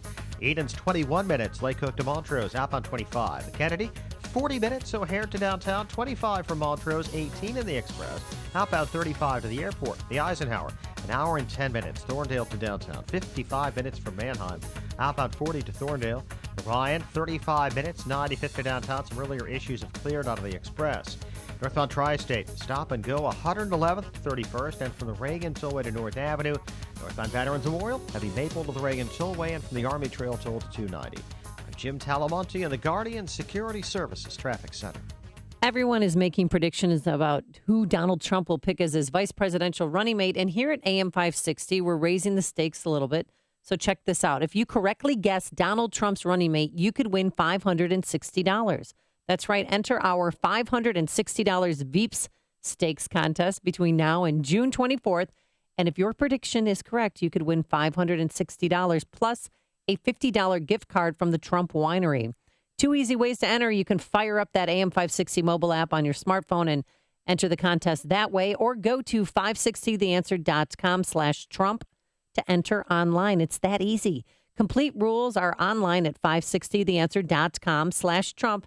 Enter today. It's going to be huge. The company was born in the Civil War era. The year was 1866 when founder Christian Henry Hansen started C.H. Hansen in Chicago. The company grew, expanded, and even survived the Great Chicago Fire and the Great Depression to become the great company they are today, headquartered in their Naperville office and factory. The C.H. Hansen Company stands proud with Chicago and Illinois as a great American hand tool manufacturer. In celebration of their 150-year anniversary, family-owned and operated C.H. Hansen thanks its employees and customers for their service and business. C.H. Hansen offers over 2,000 products, stock and custom in 8 different product categories, including steel stamps, stencils, metal tags, barricade and flagging tapes, Palmgren, makers of work-holding vices and metalworking machines, mechanics tools, and marketing tools. Visit chhansen.com for information. C.H. Hansen is Chicago and a proud part of Chicago and Illinois for 150 years strong and counting. If you have a new or existing business, understanding building and zoning codes, obtaining permits, licenses, and inspections can be a time-consuming nightmare. Well, I got a guy. I should say a fine company. Premier Consulting Group, and my friend Bill Gritsonis is the company to call. From city and suburban retail business to residential and high-rise building permits, PCG holds your hand from the beginning to the very end. Bill and his veteran team have decades of experience and a commitment to meeting client needs. Your business will benefit from expedited permits and the peace of mind knowing that your business is in complete compliance. So I highly suggest you call my guy, Bill Gritsonis, and his team at Premier Consulting Group before your next project. Call Bill Gritsonis at 312-263-4599 or visit PCGconsultinginc.com. That number, 312-263-4599, or online at pcgconsultinginc.com. Call Bill Gritsonis at 312-263-4599 or visit pcgconsultinginc.com. Congratulations to all who took the Balance of Nature New Year's Challenge. Success stories are pouring in. So many people have been helped through this incentive that I have asked Balance of Nature to continue this challenge for as long as possible. I'll tell you what, this stuff is great. I haven't gotten sick. Everybody around me is coming down with that laryngitis, and it seems like it's all over the country. It's like a respiratory tract infection, and people lose their voice, and then it goes away, and then it comes back like 2 weeks later, and it's worse. I teach in a school. Half the teachers here, are sick. They're miserable, and I haven't gotten sick, and I swear it's this stuff. It's this fruits and veggies I'm taking.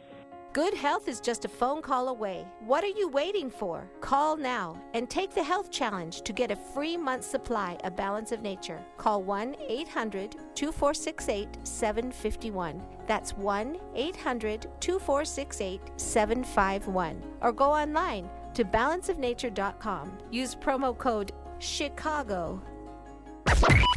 AM 560, The Answer. Amy, I had no idea how many superstars we have in the federal government, but now I do because according to a recent study by the Government Accountability Office, GAO, virtually all federal employees are above average. Oh, really? According to them? In a 5-scale rating system, 74% of federal employees were given the highest 2 ratings of exceeds fully successful and outstanding, including the middle category of fully successful. That encompasses more than 99% of federal employees. Less than 0.5% of the federal government is either minimally successful or unacceptable. According to a study by the Office of Personnel Management, almost 80% of federal managers have managed a poorly performing employee, but fewer than 50% issued less than fully successful ratings for problematic employees. And There's no ability to fire those poorly performing employees, although apparently there are none. The government's annual layoff rate, federal government's annual layoff rate, 0.46%, 0.5%. That's less than a third of the private sector's 1.5% monthly layoff and discharge rate. So I just wanted everybody to know the federal government that we talk about so much, best federal government ever. You're listening to Chicago's Morning Answer with Dan Proft and Amy Jacobson on AM 560. The Answer. And now, a moment of objectivism with Yaron Brook and the Ayn Rand Institute. In the aftermath of the 2008 financial crisis, Americans searched for answers and reached for Ayn Rand's most famous novel, Atlas Shrugged. The 1957 novel sold an incredible 2 million copies since the crisis hit. Atlas Shrugged grapples with the fundamental questions of human existence, presenting radical new answers. Is the pursuit of profit a noble enterprise or the root of all evil? Is self-esteem possible, or are we consigned to a life of self-doubt and guilt? In what kind of a society can an individual prosper? And in what kind of a society is he doomed to the opposite fate? Ayn Rand's thought-provoking answers and intriguing characters will have you turning the pages for more. Pick up a copy of Atlas Shrugged today and visit ARIradio.com to learn more about the ideas in Ayn Rand's masterwork. From the Ayn Rand Institute, I'm Yaron Brook. This has been a moment of objectivism from the Ayn Rand Institute. To learn more, listen to the Yaron Brook Show, Saturdays at 4 on AM 560, and visit ARIradio.com. Why are Ayn Rand's ideas so compelling? Her worldview, her philosophy, expressed dramatically in her novels Atlas Shrugged and The Fountainhead, embodies the ideals stated by the Founding Fathers in the Declaration of Independence and sets forth the requirements necessary to achieve a flourishing life. She called her philosophy objectivism and said it was a philosophy for living on Earth. Today, decades after her death, objectivism continues to stir debate and inspire passion for the spirit of individualism and the enduring American dream. Mike Rowe here for 1 hour. Today, Chuck is jogging in place to make a point about energy efficiency. I thought I was training for a marathon. He's been at it now for... 3 minutes. And already he's wearing out. I'm not. Your heating and air conditioning systems are a lot like Chuck. Warm yet somehow cool? Wheezing, wasting energy, and probably headed for replacement. You're talking about the air systems, right? Sure, pal. Sure. Call 1 hour before it's too late. Can you do the disclaimer for me? Each independent franchise is licensed in its respective state or county. Thanks. Coming up on Chicago's Morning Answer. At 8:08, Mike Rogers, former chairman of the House Intelligence Committee and former FBI agent, joins us to talk about the FBI and its investigative protocols. And later, he was once considered a possible third-party candidate for president. David French will be here. But first, into the newsroom we go. Here is Mike Scott. Amy and Dan, 11 hospitalized following a chemical spill at an Itasca candy factory. Ride-hailing services, Lyft and Uber, threatening to pull out of Chicago. We'll tell you why. A man stopped by a police officer, arrested again and charged. The latest on that developing story with AM 560's David Stewart. Cubs open up a series with the Pirates this afternoon, while the White Sox have a weekend set with the Tribe. Sunny and pleasant in your forecast. WIND Chicago News Time is 8 o'clock. Fox News Radio. I'm Dave Anthony. There's some dissent within the Obama administration on what the U.S. is doing in Syria. Fox's Rachel Sutherland is live in Washington. Dave, more than 50 State Department officials have signed an internal memo calling on the Obama administration to take action against the Assad regime in Syria. The Wall Street Journal reports diplomats want targeted airstrikes in an effort to pressure the Syrian government into a ceasefire. State Department spokesman John Kirby confirmed the memo exists, but said officials will review its content before any further comment. The memo expresses clear frustration with the United States' inability to stop a civil war that's contributed to a worldwide refugee crisis. Dave. Rachel, they've recovered the second black box from the Mediterranean from the Egypt airplane that crashed into the sea last month. It captured flight data. The cockpit voice recorder found yesterday is already being analyzed, trying to figure out if it was terrorism or a mechanical failure that blew up that jet. British Parliament is being called back from a break to pay tribute to Joe Cox the day after a gunman murdered the parliament member. U.S. civil rights group the Southern Poverty Law Center says it has records the British man was a supporter of the National Alliance. His victim was white, but she was a campaigner for Britain to remain in the European Union in a referendum next week. Campaigning on both sides is suspended for now, but it could resume before Thursday's vote. That's Fox's Alistair Wanklin. There are more alligator warning signs being put up around Disney World resorts days after a gator snatched up and killed a 2-year-old boy from the water's edge of the Grand Floridian Resort beachfront. The Nebraska boy's parents just put out a statement saying they're devastated and shocked. Another kid has died in a hot car, a 3-year-old Texas boy. It happened on Thursday afternoon in northern Houston. Investigators aren't quite sure how the boy came to be in the car, which was parked in the front yard. A neighbor tells the Houston Chronicle that the child may have wandered from the family home and was playing outside when he ended up in the car. Fox's Tanya J. Powers. 12 other children have also died in hot cars in the U.S. this year alone. Fox News Radio, fair and balanced. Sunshine, 65 degrees, 8:02 is our time on AM 560. The Answer. Good morning.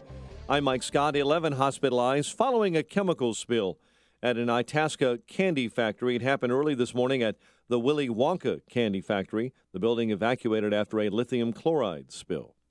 Ride-hailing services Lyft and Uber threatening to pull out of Chicago as the City Council's Transportation Committee is deciding today whether the companies will have to meet strict regulations and background checks. A man kicked in the head by a Chicago police officer during his arrest this week is now facing not only his original charges, but additional ones. We get the explanation from AM 560's David Stewart. Police have rearrested a man who was seen on video having his head kicked by an officer during his original arrest Monday. Shaquille O'Neal struggled with an officer who was holding him down when another officer walked up and kicked him. That officer was placed on desk duty and drug and assault charges against O'Neal were dropped Wednesday. The police union went on the attack after hearing that O'Neal planned a lawsuit, demanding the charges be reinstated. Thursday, O'Neal was arrested again, and his attorney says charges were reinstated, plus 2 new charges of aggravated battery and resisting arrest. O'Neal's attorney says he spent time in the hospital after being tased during the second arrest. David Stewart, Chicago. A contract worker for the Chicago Public Schools was shot to death as he left a school on the city's west side. The Cook County Medical Examiner identifies the man as 25-year-old Denzel Thornton, a compliance specialist for nutrition services, who was shot Thursday afternoon at the front entrance of McNair Elementary School. NBA Finals will go the limit. Cavaliers forcing a Game 7 with the win over Golden State last night. Baseball on tap for the afternoon. Pirates and Cubs at 1:20, while the White Sox take on Cleveland tonight. The news service of Napa Auto Parts. This month, Mobil 1 full synthetic oil is $5.99 a quart at participating Napa Auto Parts stores. That's Napa know-how. While supplies last, General States pricing. Sale prices do not include applicable state, local taxes, or recycling fees. 8:04. Time for the AM 560 Business Beat. Let's get the latest from the Fox Business Network, a service of Turnkey.pro, with Hillary Barsky. From the Fox Business Network, stocks closing higher, breaking a 5-day losing streak, and international stock markets rebounding today on reassuring U.S. inflation data as jittery investors are looking ahead to Britain's vote on the European Union membership. The Commerce Department reports this morning on housing starts in May, and firearms maker Smith & Wesson posting better than expected quarterly results, pushing the stock higher even after a full week of gun violence.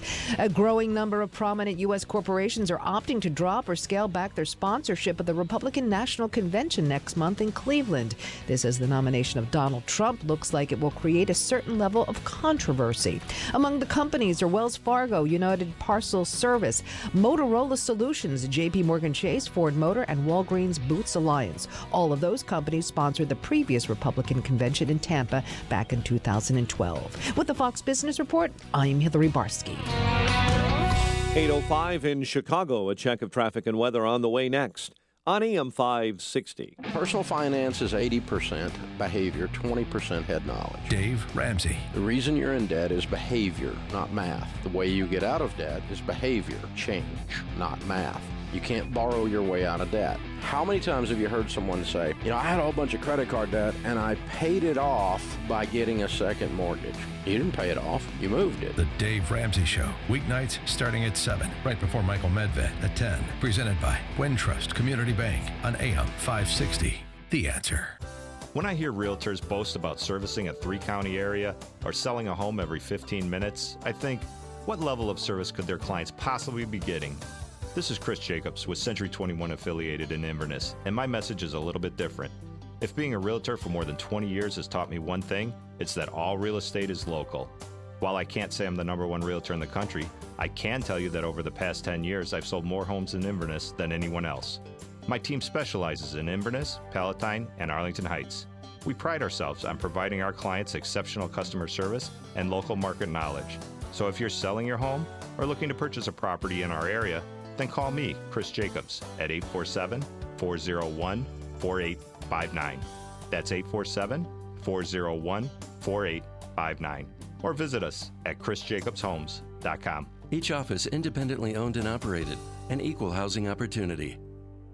I'm Dan Proft with an Upstream Idea brought to you by the Illinois Policy Institute. 27. Illinois state employees, on average, receive total compensation 27% higher than their private sector counterparts. State employees made nearly $4,000 more in wages and $13,000 in benefits than private sector employees. More than half of state workers will retire before the age of 60 with a guaranteed state pension. The state is in a financial death spiral with ground impact imminent. So keep this in mind as Governor Bruce Rauner breaks off contract talks with AFSCME, the state's largest public sector union. AFSCME has been unwilling to give on its demands for annual step increases of 3.8%, in addition to annual general wage increases. The lowball estimate of the cost of what AFSCME demands is $1.6 billion. That's $1.6 billion more from Illinois families who already pay the highest property taxes in the nation. This is Governor Rauner's moment of truth. He ran for office saying he is not a politician. He said he is a businessman who will make the difficult decisions to turn around the state he loves. We're about to find out if that's true. For more Upstream ideas, visit upstream-ideas.com. I'm Dan Proft. Life can be unpredictable. That's why you should take control of your family's future now with an estate plan bundle from LegalZoom. Not sure whether you need a last will or a living trust? LegalZoom's network of independent attorneys in 48 states can help you decide which one's right for you without billing by the hour, since LegalZoom isn't a law firm. Plus, updating your estate plan as your family and assets grow couldn't be easier. Enjoy your life. Use LegalZoom for the legal stuff. LegalZoom. Legal help is here. Hansel and Gretel left breadcrumbs on the trail to help find their way back home. You leave breadcrumbs when you use public Wi-Fi, shop online, or give out your social security number. At LifeLock, we can detect signs that someone picked up your breadcrumbs to take what's yours. Unlike free credit monitoring, we have a resolution staff to help fix messy identity fraud problems. No one can prevent all identity theft or monitor all transactions at all businesses. Plans start at $9.99 a month. Go to LifeLock.com and get 10% off with promo code NEWS. It is 8:08, and in our Guardian Security Services Traffic Center, let's get the latest now with Jim Talamonte. Thanks, Mike. Northbound I-55 has heavy delays, 126 to 53, with a crash now on the right shoulder, and it's 55 minutes, 355 to Lakeshore Drive, outbound 39.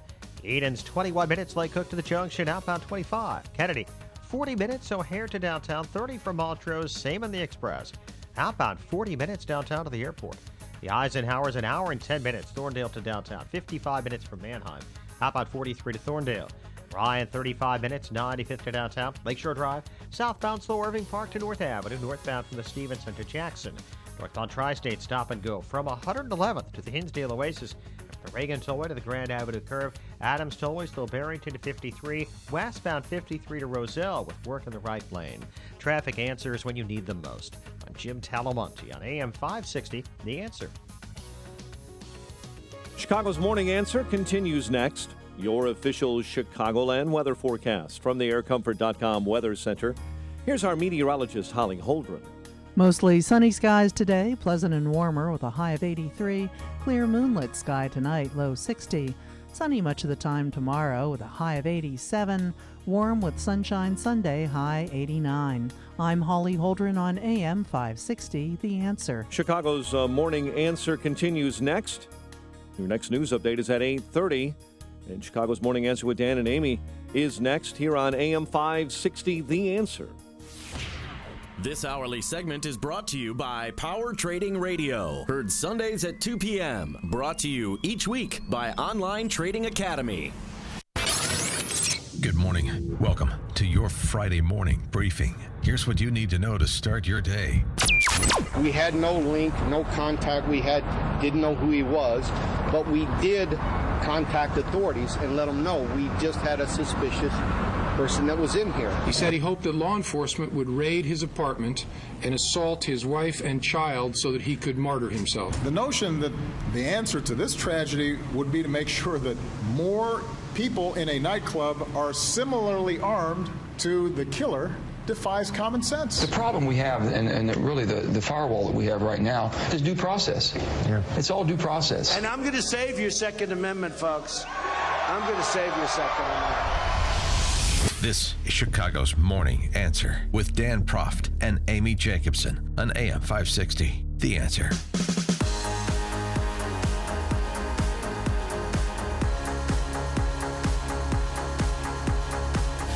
Good morning, Dan and Amy. And Amy, coming up. Oh, yes. 818. Yeah. Oh, this is just something. A wife beater who writes for the Sun-Times can't figure out why he can't buy a gun. So you look forward to that, because I certainly am. But I'm also looking forward to our conversation with former Congressman Mike Rogers, particularly as it relates to the FBI, because he was a member of Congress, chairman of the Homeland Security Committee, while House Intelligence Committee, Right. While he was a member of Congress. But he also, in his background, has military service and time as an FBI agent. And so with the balance that the FBI and law enforcement has to make between enforcement and interdiction of criminal and terrorist conduct and balancing Americans' civil liberties, Senator Joe Manchin from West Virginia, he wants to put his finger on the scale the other way, it seems to me. And by the other way, I mean no balance anymore, because due process is the problem. The problem we have, and really the firewall that we have right now, is due process. Yeah. It's all due process. But due process is what's killing us right now. Due process is killing us. Did you know that? Is that what's killing us? Is that why the FBI was unable to stop the Orlando terrorist before he committed that horrific act last weekend? For more on this, we're joined by the aforesaid Mike Rogers, former Michigan congressman, and now he's a radio talk show host on the Westwood One Network. And in addition to that, he's got a new show on CNN that premieres this Sunday at 9 p.m. Chicago time. The show Declassified, Untold Stories of American Spies. The show explores true stories of America's covert operations, told firsthand by the agents who lived it. And he reportedly gets great access to the secret world of espionage. So look forward to that as well. Mike Rogers, thanks again. Thanks for joining us again. Appreciate it. Dan and Amy, always good to be on. Thanks for having me. So what about what Joe Manchin said in the context of anti-terrorism investigative work of the FBI? Well, I'm always shocked when an elected official talks about how we need to do away with that thing called due process, which is a pretty darn important component of our Constitution. Other than that, it seemed like he was just fine. Here's the problem with this. The lists are not well coordinated. We haven't technologically used everything that we have in 2016 to make those lists work for both ways, to protect someone's due process, but also to protect America. And you can do it. The problem is you have to just wade in, and it's not sexy, and you can't thump your chest on the Senate floor and say, I'm for saving children, and if you're not with me, you're not for saving children. I mean, all of those are highly unproductive conversations. Works great. Cable news loves it. Everybody loves it. But it doesn't work for the safety and security of the United States. Clearly, the FBI thought there was something going on with this guy. They did a 10-month investigation. Their determinant was that they didn't believe he was imminently going to cause a problem. Well, that investigation was 2014. By their standard, or the standard they are asked to perform under, they were right. Just 2 years later. Mm-hmm. Now, what can we do to fix that? I think that would be a much more productive conversation between 2014 and 2016. They obviously knew something, but it wasn't nearly enough. how do you address that issue? If we talked about that and how you get ISIS from doing all the bad things they're continuing to do in Raqqa, you would have a great solution for our security. Well, yeah, there's 4 bills before the Senate. They're going to vote on Monday. But one, I really like that law enforcement to be notified if a person investigated for terrorism in the last 5 years tries to buy a gun, because that would have stopped Omar Martin if that law was in place, that he wouldn't have been able to buy a gun. Yeah, and notification is fine. You don't run into those due process problems. And that the senator is so concerned that we have in our Constitution. So I think a notification is a proper way to do this. And had they been notified, and here's the other part of it, though. You got 56 field officers. All of these lists and systems need to be integrated. So when you call up, when the gun shop calls up to the FBI, and I don't care where they are, and says, hey, this guy or the ATF or whoever, they tried to call this or buy this body armor and bulk ammunition, they can immediately punch it in, and immediately it comes up as a person of concern. That would help us all, but right now it's not that integrated. They have to stop, and there's a delay in this whole thing, and I don't think that part's helpful. Okay, so let's pick up right there. So the South Florida gun shop owner who called the FBI when the Orlando killer came in, asking a question about body armor, asking a question about kind of a mass amount of ammunition, and the guy shut him down. The gun shop owner shut him down, calls the FBI, but they didn't have a name, didn't ask for the name, didn't have a name. And so what does the FBI do in such a situation? Because if they would have gone to the gun shop owner's shop and perhaps looked at the surveillance video, they could have identified the Orlando killer. They could have connected him back to the investigations they had done and perhaps opened up a third investigation within the 5 weeks prior to him actually committing the terrorist attack that he sought to commit. So what is it that the FBI does when they get a call from a gun shop owner like that? And what if what they're doing is insufficient, what should they do? Well, first of all, again, I think it's this thing that this isn't all coordinated and tied together with technology that we have today. So there's different there's a terrorist watch list. There's something called a tied list. There's a no-fly list. I think we need to go back and really start debating from policymakers, how do you get on the list? And if this isn't hindering something else that you do in life, how do you at least have your due process to get off the list, number one? But B, in a case like this, all they're saying is you should be notified. Now, that is a fair and easy standard to meet under the law. The problem is if that call comes into an FBI agent, and it's an FBI agent taking calls all day about things as crazy as cats in trees.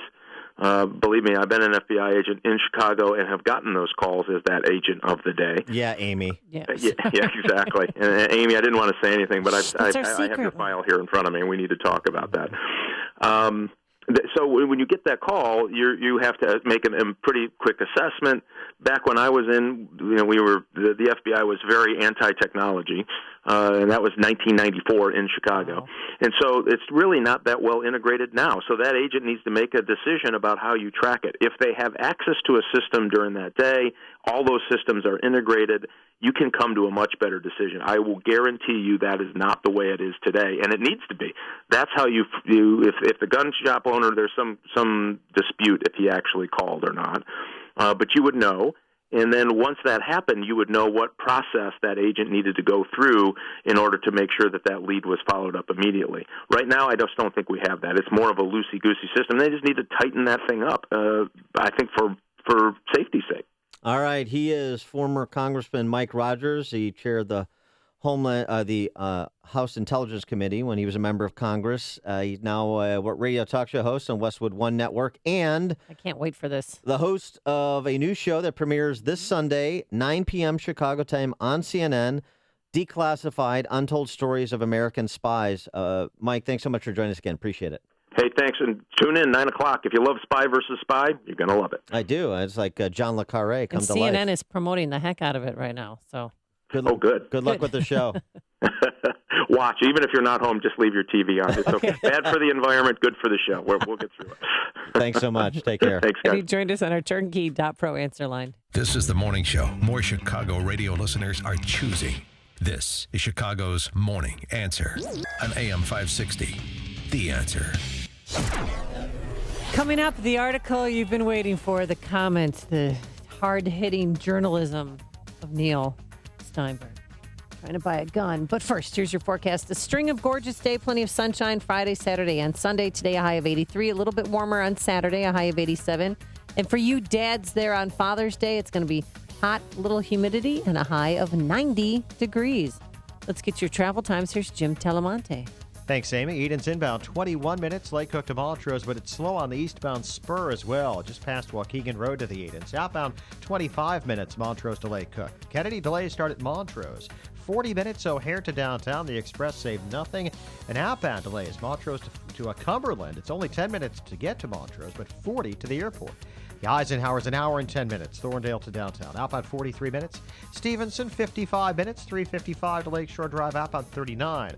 Ryan is 30 minutes. 95th to downtown. Bishop Ford heavy. 25 minutes. 8094 to the Ryan. Northbound Tri-State delays 111th to the Hinsdale Oasis and the Reagan Tollway to Grand Avenue. Adams Tollway slow 59 to Bartlett. Stall in the right lane. And westbound 53 to Roselle. Construction in the right lane. Jim Talamonte in the Guardian Security Services Traffic Center. Hey, everyone's making predictions about Donald Trump, who his running mate's going to be. And here at AM 560, we're raising the stakes a little bit. So check this out. If you correctly guess Donald Trump's running mate, you could $560. That's right. So enter our $560 Veep Stakes contest between now and June 24th. And if your prediction is correct, you can win $560 plus a $50 gift certificate card to the Trump Winery. 2 ways to enter. Fire up that AM 560 mobile app on your smartphone and enter the contest that way, or go to 560theanswer.com/Trump to enter online. It's that easy. Complete rules are online at 560theanswer.com/Trump. Enter today. It's going to be huge, and good luck. Now that spring has arrived, it's likely you're looking forward to the warmer weather. But if you're a business owner, facilities manager, or maintenance engineer, you risk the same potential problem every year. A complete system failure. In fact, up to half of all commercial air conditioning units fail upon startup each season due to the lack of regular maintenance and repair. Let the professionals at Air Comfort make a comprehensive assessment of your mechanical system before there's a problem. A poorly operating air conditioning system results in uneven temperatures and humidity problems, leading to unhealthy mold and mildew growth. Don't compromise your business's overall air quality. Schedule today with Air Comfort. Call 708-345-1900 or visit aircomfort.com. Even if you're under contract with another provider, let Air Comfort provide your second opinion. After all, there's a reason why hundreds of businesses have trusted Air Comfort with their mechanical maintenance for more than 80 years. That's Air Comfort, a tradition of excellence since 1935. You deserve a professional property management company that places your needs ahead of their own 24/7. I'm Bill DeMille of Chicagoland Community Management. We take pride in building lasting relationships. Our management team consists of licensed professionals whose property management, maintenance, and repair experience benefits our clients. We're recognized for quality, service, and dedication to our clients and treat your investment like it's our own. Our belief and mission is to keep your costs as low as possible, resulting in a high retention rate. Through tough negotiations and hard work, we successfully saved one association $700,000 over 3 years, according to the board's testimonials and documentation. You can contact us at 312-729-1300. or visit our website at chicagoland-inc.com. That's 312-729-1300. Chicagoland Community Management, working for your association. The company was born in the Civil War era. The year was 1866 when founder Christian Henry Hansen started C.H. Hansen in Chicago. The company grew, expanded, and even survived the Great Chicago Fire and the Great Depression to become the great company they are today, headquartered in their Naperville office and factory. The C.H. Hansen Company stands proud with Chicago and Illinois as a great American hand tool manufacturer. In celebration of their 150-year anniversary, family-owned and operated C.H. Hansen thanks its employees and customers for their service and business. C.H. Hansen offers over 2,000 products, stock and custom in 8 different product categories, including steel stamps, stencils, metal tags, barricade and flagging tapes, Palmgren, makers of work-holding vices and metalworking machines, mechanics tools and marketing drilling tools. Visit chhansen.com for information. C.H. Hansen is Chicago and a proud part of Chicago and Illinois for 150 years strong and counting. AM 560, The Answer. Oh, boy. Oh, Nelly. Wait till Dan sinks his teeth into this one, huh? Neil Steinberg, most of you probably don't know who he is because he writes for the Sun-Times. Oh, everybody knows who he is. It's these, vestigial, anachronistic outlets, left-wing claptrap. But Neil Steinberg writes this piece, the New York Times, and the New York Times, excuse me. He wishes. The Sun-Times. Would-be terrorists can buy guns, but can a reporter? No. Listen to this setup. Driving to Maxson Shooter Supplies in Des Plaines on Wednesday to purchase my first assault rifle. I admit I was nervous. I never owned a gun before, and with the horror of Sunday's Orlando massacre still echoing, even the pleasant summer day took on a grim aspect. The sweetness of the fragile life flashing by as I headed into the valley of death. Good grief. You're going to he's just being a little bit of a sissy. He's going to a gun store. You're going to Des Plaines. Suburb of Mount Prospect. Yes. Elah, the valley. Here's the thing. So such hyperbole. Do go on. I love this interpretation. He tries to buy an assault rifle. Mm-hmm. AR-15 is what he wanted. And he says, I was looking forward to shoot. And he says, the people at Maxson's were perfectly pleasant, and he asked questions. They answered them.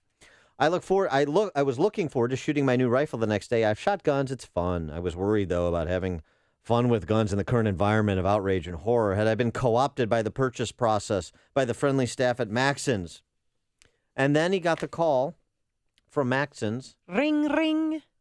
Very nice. Thank you. Oh, good sound effect. Old school. Michael Winslow here. They were canceling my sale and refunding my money. No gun for you. I called back. Why? The staff person at Maxson's said, I don't have to tell you. I knew that, but I was curious. But was curious. I wasn't rejected by the government. No, so what is it? I'm not at liberty, she said. Well, they did ask him when he was purchasing the weapon, and he gave them their name. Well, wait for this, though. Yeah. I told her, Neil Steinberg, I assumed they wouldn't sell me a gun because I'm a reporter. Right. She denied it, but hating the media is right behind hating the government as a pastime for many gun owners. They damn you for being ignorant, then hide when you try to find out. So he thought they're not selling me the gun because I'm a reporter, because they hate me. I know why they're not selling him a gun. Pick me. A few hours later, they let him know. And why was that, Amy? Well, because he, at one point in time, has a domestic battery charge involving his wife.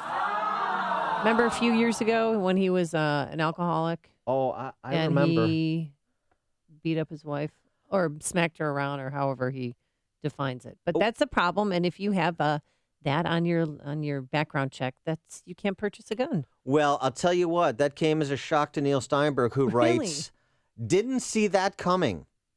The response from Maxson's, we're not going to sell an AR-15 to someone who is a domestic abuser. Were the same standard applied to the American public, writes Steinberg, there would be a whole lot fewer guns sold. Wow. Yeah. Besides, they knew I planned to immediately sell it back to them. Now I'll state what I believe the real reason is. Gun manufacturers and the stores that sell them make their money in the dark. Congress, which has so much trouble passing the most basic gun laws, passed a law making it illegal for the federal government to fund research into gun violence. Except for the week or two after the massacres, the public covers its eyes. Would-be terrorists can buy guns. Insane people can buy guns. But reporters? That's a different story. Gun makers avoid publicity because the truth is they sell tools of death to frighten people and make a fortune doing so. Neil Steinberg. You know, Neil, in addition to all the shibboleths included in this torturous column you wrote, don't you think it's actually your wife who needs to buy a gun? Seriously? Listen to Dan and Amy on your smartphone. Download the AM560 mobile app today at 560theanswer.com/mobile. Flex Execs is a talent recruiting firm who, for almost 3 decades, has helped their clients become more competitive by identifying the right talent for interim assignments or special projects at the mid to senior level. Flex Exec's roster of talent is superior and unmatched. Flex execs will help you meet your deadlines and goals, control costs, and place the right people who will deliver desired results. Whether you need one person or a team of people in HR, accounting, finance, marketing, operations, or senior leadership, Flex execs can help. Their clients trust them to find the right people fast who produce results immediately. Connect online with Flex execs at flex2016.com or call 630-655-0563 and ask for Chris Swanson or Karen Murphy. That's 630-655-0563 or online at flex2016.com. Flex Execs, proud to be a sponsor of Dan and Amy's Business Tour. Flex Execs online at flex2016.com. Flex2016.com. Flex Execs, moving business at the speed of trust. Ranks Smoke and Gun. It's the hottest concealed carry. Look out, carry. Neil Steinberg may be coming. Yes, that's right. And we have the hottest concealed carry deal available right now at Schrank Smoke and Gun. While supplies last, Schrank Smoke and Gun is offering this amazing deal in honor of our listeners. It's the Summer Shield deal for only $560. Get it? $560. You get a Smith & Wesson M&P Shield with or without manual safety, plus an exclusive Schrank Smoke and Gun Smith & Wesson range bag, 4-in-1 holster, 4 boxes of Federal Range ammo, and your choice of Birchwood Casey Shot NC targets. But not for domestic abusers like Neil Steinberg. It's a great discounted deal. Schrank's also carries the largest selection of new, used, and consignment firearms in Lake County, including pistols, rifles, shotguns, hard-to-find calibers, collectibles, and older functioning hunting rifles, plus full gunsmith services, so plan ahead for hunting season. Now, if you love cigars, check out Schrank's Humidors, and don't miss this summer shield deal. Visit smoketheletterN.gun.org or call this number, 847-662-4034. That's 847-662-4034. Schrank Smoke and Gun in Waukegan, your family-owned gun store since 1964. Coming up on Chicago's Morning Answer. I'm talking about the politics of polarization in the wake of the Orlando massacre with National Review's David French at 8:38. And later, Meatloaf Down. We'll explain, but first, into the newsroom we go. Here is Mike Scott. Amy and Dan, 65 and sunny in Chicago, headed for a high of 83 today. A flight data recorder from the Egypt airplane that crashed last month, killing all 66 on board, has been recovered from the bottom of the Mediterranean Sea. Parents of a Nebraska toddler dragged away by an alligator at Disney World say they're devastated at the death of their 2-year-old son, Lane Graves. Security tight in Charleston, South Carolina, that city remembering the 9 gunned down during a church Bible study 1 year ago. Streets are closed today around the Emmanuel AME Church and the College of Charleston's TD Arena. Campaigning in Britain's European Union membership referendum suspended since yesterday's slaying of a lawmaker who was pushing for Britain to stay in the EU. Joe Cox was stabbed and shot. Thomas Marr's brother says he has a history of mental illness. Senator Joni Ernst says she is not the vice presidential candidate to run alongside Donald Trump, telling Iowa reporters she does not expect Trump's campaign to contact her about being a possible vice presidential nominee. 11 are hospitalized following a chemical spill at a suburban candy factory. The incident happened early this morning at Nestle's Willy Wonka candy factory in Itasca. Ride-hailing services Lyft and Uber are threatening to pull out of Chicago. Uber and Lyft stopped service in Austin, Texas, when the companies were forced to try and meet stricter regulations and background checks being proposed by a Chicago City Council Transportation Committee. NBA Finals will go the limit this year. Game 7 Sunday in Oakland after the Cavaliers win over Golden State. The news, a service of Napa Auto Parts this month. Mobil 1 full synthetic oil, $5.99 a quart at participating Napa Auto Parts stores. That's Napa know-how while supplies last. General States pricing. Sale prices do not include applicable state local taxes or recycling fees. A check of traffic and weather on the way next on AM 560. Mike Gallagher reacts to the Orlando terrorist attack. There's got to be some common ground here between looking the other way, turning a blind eye to somebody who might very well do what this monster, this savage, this horrible terrorist did, and appreciating and accepting those Muslims who aren't willing to support or condone this in any way, shape, or form. The Mike Gallagher Show, weekdays at 9, right before Dennis Prager at 11 on AM 560. The Answer. This hourly segment is brought to you by Papa Nicholas Coffee. Papa Nicholas Coffee, a family tradition since 1897. Signature Bank is Chicago's fastest growing independently owned business bank. It's a bank where relationships still matter. Signature Bank knows your name and your story. I'm Dan Proft, and I know this because Signature Bank is my business bank. I'm Mark Weingart, President and CEO of Star Creations, Inc., the fastest growing supplier of wall decor products in the U.S. When it comes to banking, I don't want to be a small fish in a big pond. That's why I bank at Signature Bank Chicago. At Signature Bank, every customer is important. I know I can pick up the phone and talk to any one of the decision makers I know and trust at Signature Bank. At Signature Bank, they understand and respond to the unique needs of my business with flexibility and fairness. I'm proud to bank with Signature Bank because I know they're deeply invested in the success of Star Creations. Signature Bank is looking for their next success story. Learn more about turning your business vision into reality. Visit signature-bank.com. Signature Bank, helping local businesses succeed. Member FDIC, Equal Housing Lender. 8:36 in our Guardian Security Services Traffic Center. Let's get the very latest now with Jim Talamonte. Thanks, Mike. We're still seeing delays on northbound I-55 from 126 to 53, where an earlier crash moved to the right shoulder, and delays resume at Harlem. The inbound Stevenson is 55 minutes, 3:55 to Lakeshore Drive. How about 5 to 34? Eden's inbound clear, outbound just about 2 minutes worth of delays. Devon to Toohey. It is slow on the eastbound spur past Waukegan Road.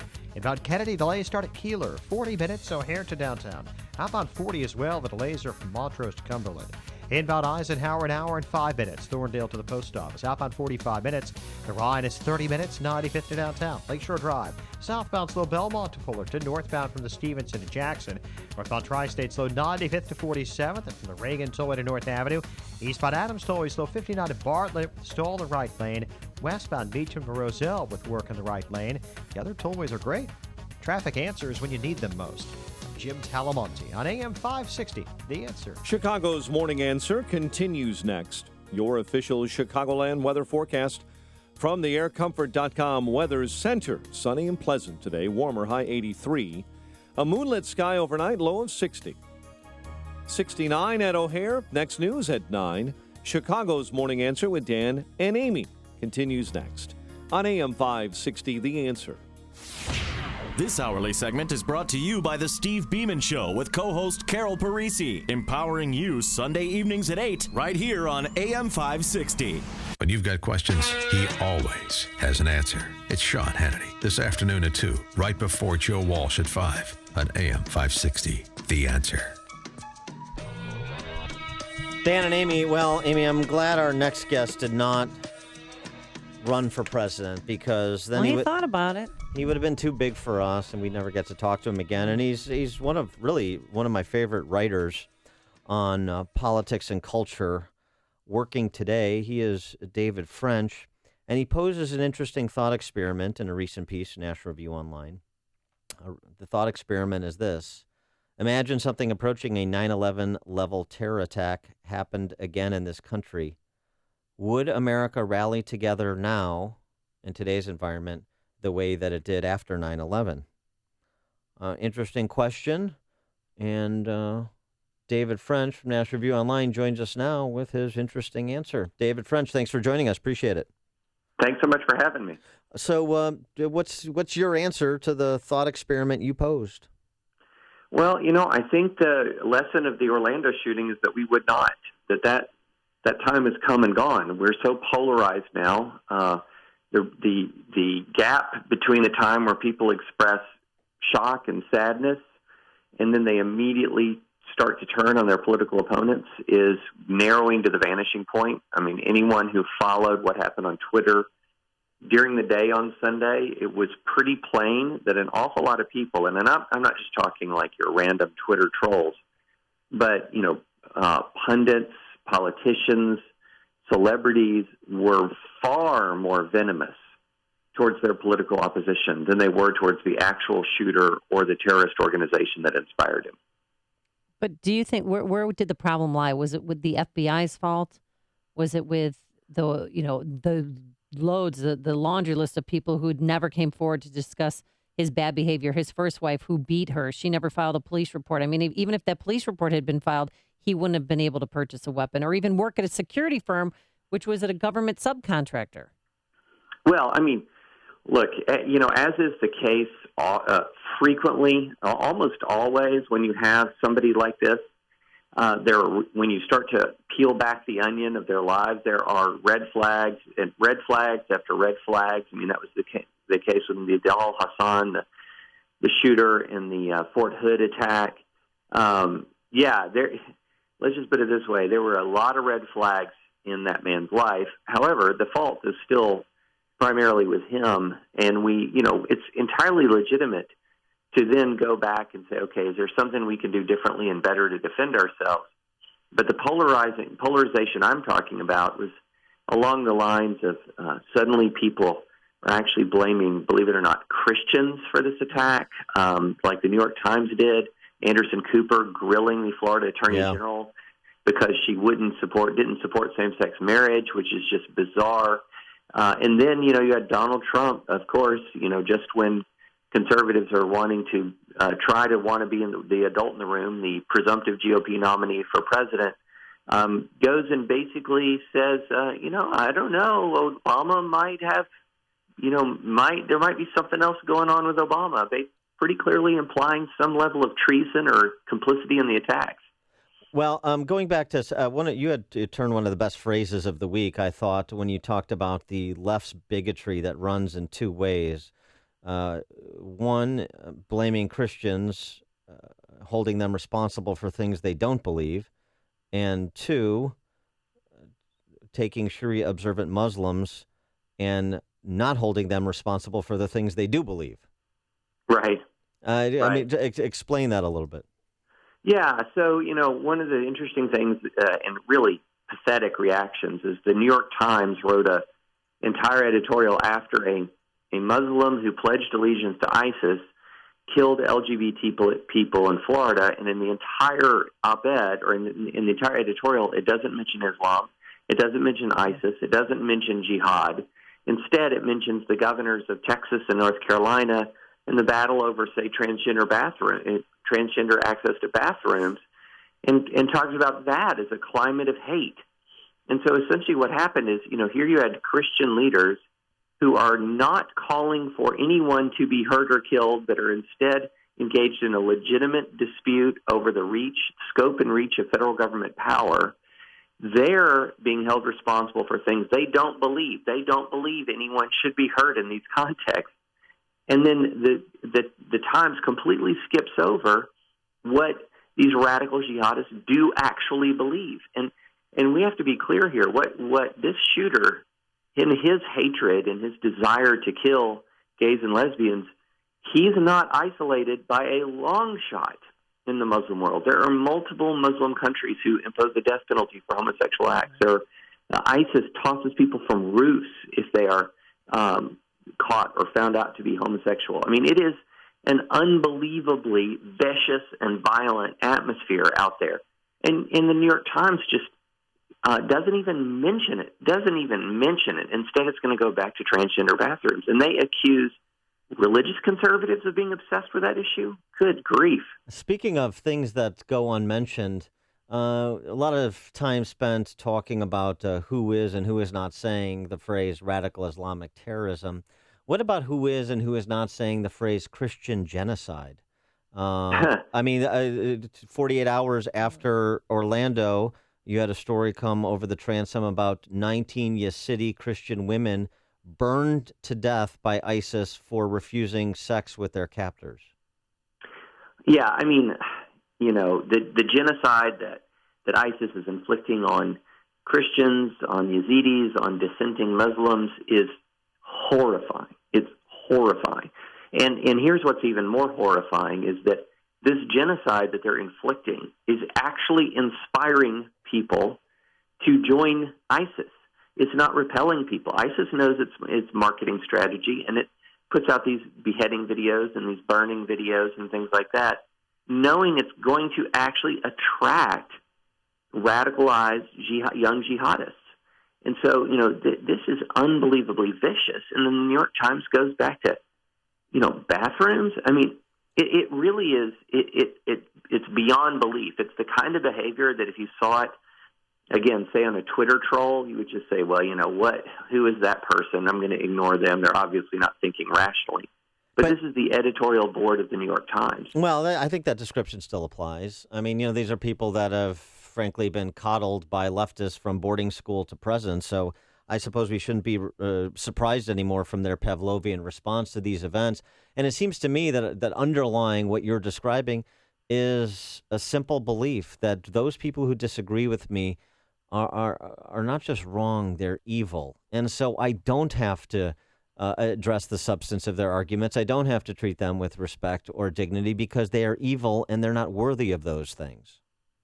Yeah, it's amazing. All this over-the-top rhetoric that they use, like that if you disagree with their point of view on an issue, that you're dehumanizing others, racist, and all of that. They really believe it. They really believe that the only way to oppose them on social issues is if you're some sort of dehumanizing bigot, because they figured it out. They figured out the truth. And so, when it comes to something like this, they don't rally together with other Americans because they believe these other Americans are just a seething mass of haters and bigots.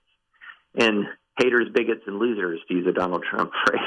And they just they cannot wrap their minds around the fact that, some of us say, look, we're all Americans. Even if we disagree with each other on important things, we're all Americans, and we rally together to face a common enemy. Speaking of Donald Trump, you were considering a third candidate run for president. Can you tell us why you decided not to do it? Yeah, I really gave it a hard look, and I gave it a hard look because for a couple of reasons. One, I think America needs a better choice than Donald Trump and Hillary Clinton. I think they're both historically corrupt, historically unfit for office.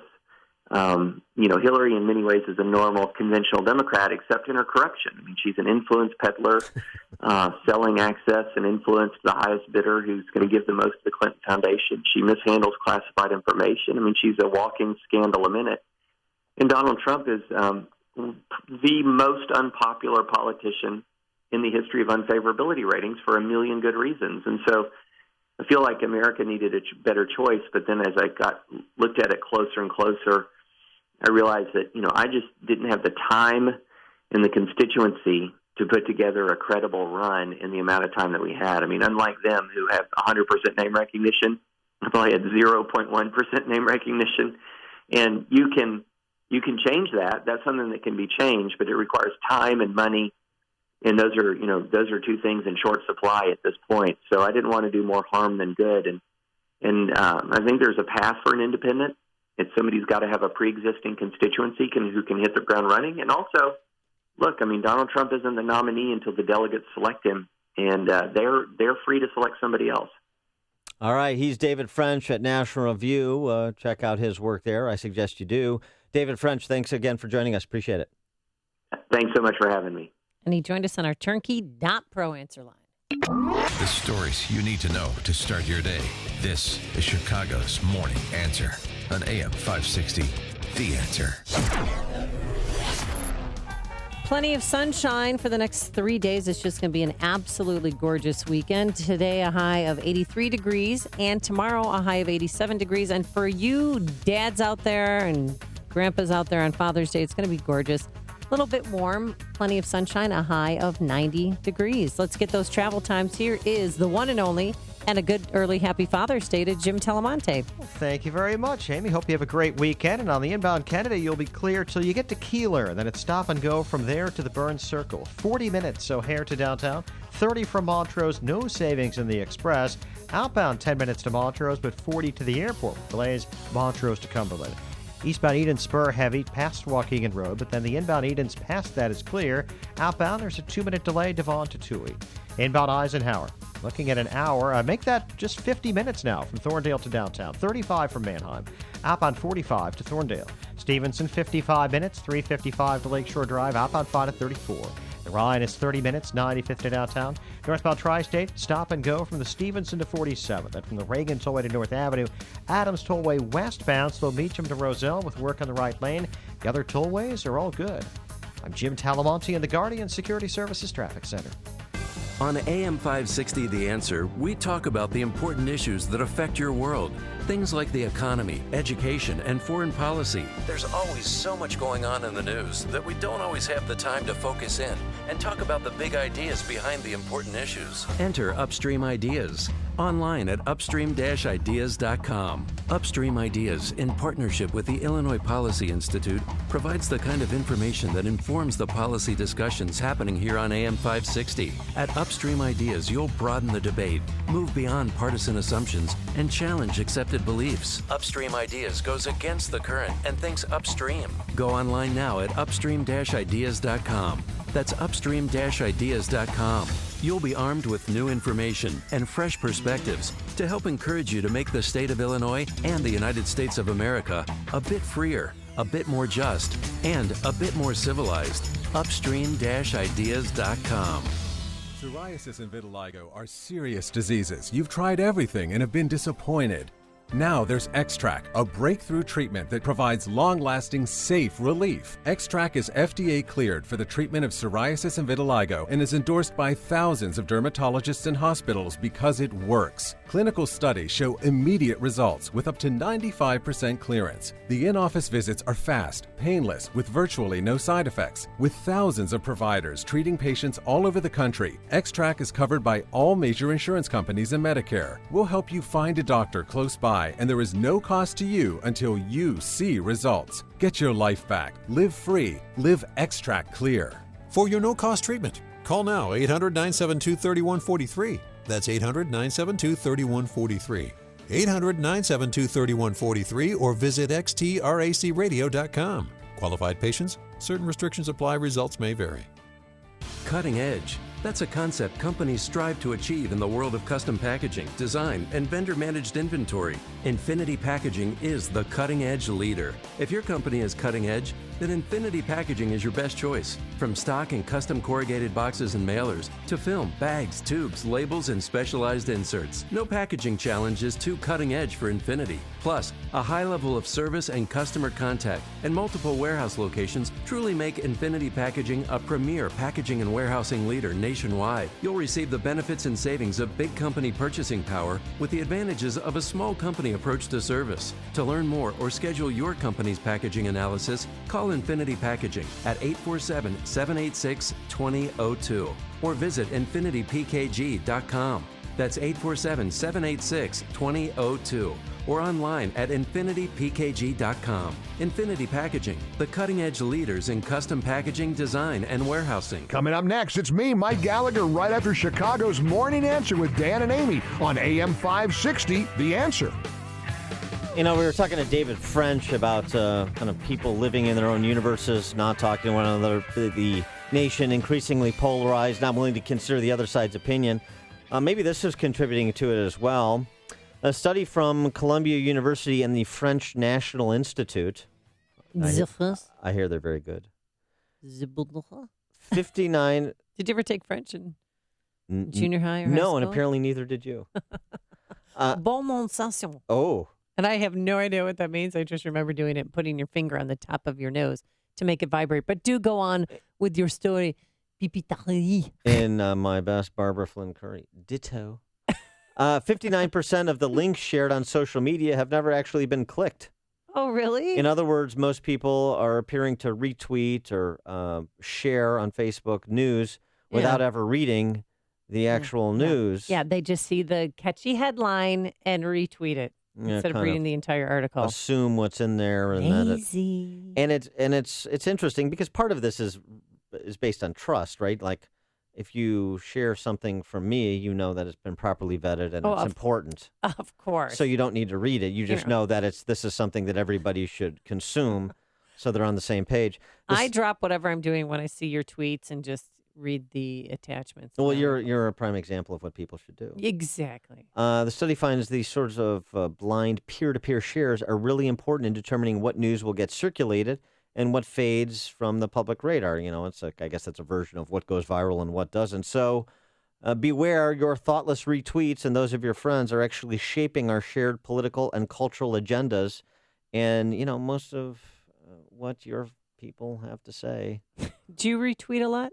I retweet certain people that I have trust and faith in. But I actually read, if I'm going to tweet or retweet an article, I actually read it so I can make a pithy comment about it as well. And that's why. So are you going to be retweeting Neil Steinberg's column? And that's why people like me, because my retweets with pithy comments. I always say tweet me like I want to be tweeted. Hiyo. You've made the switch, and it feels so good. You've switched to Chicago's Morning Answer on AM 560. The Answer. I have struggled with irritable bowel syndrome for 40 years.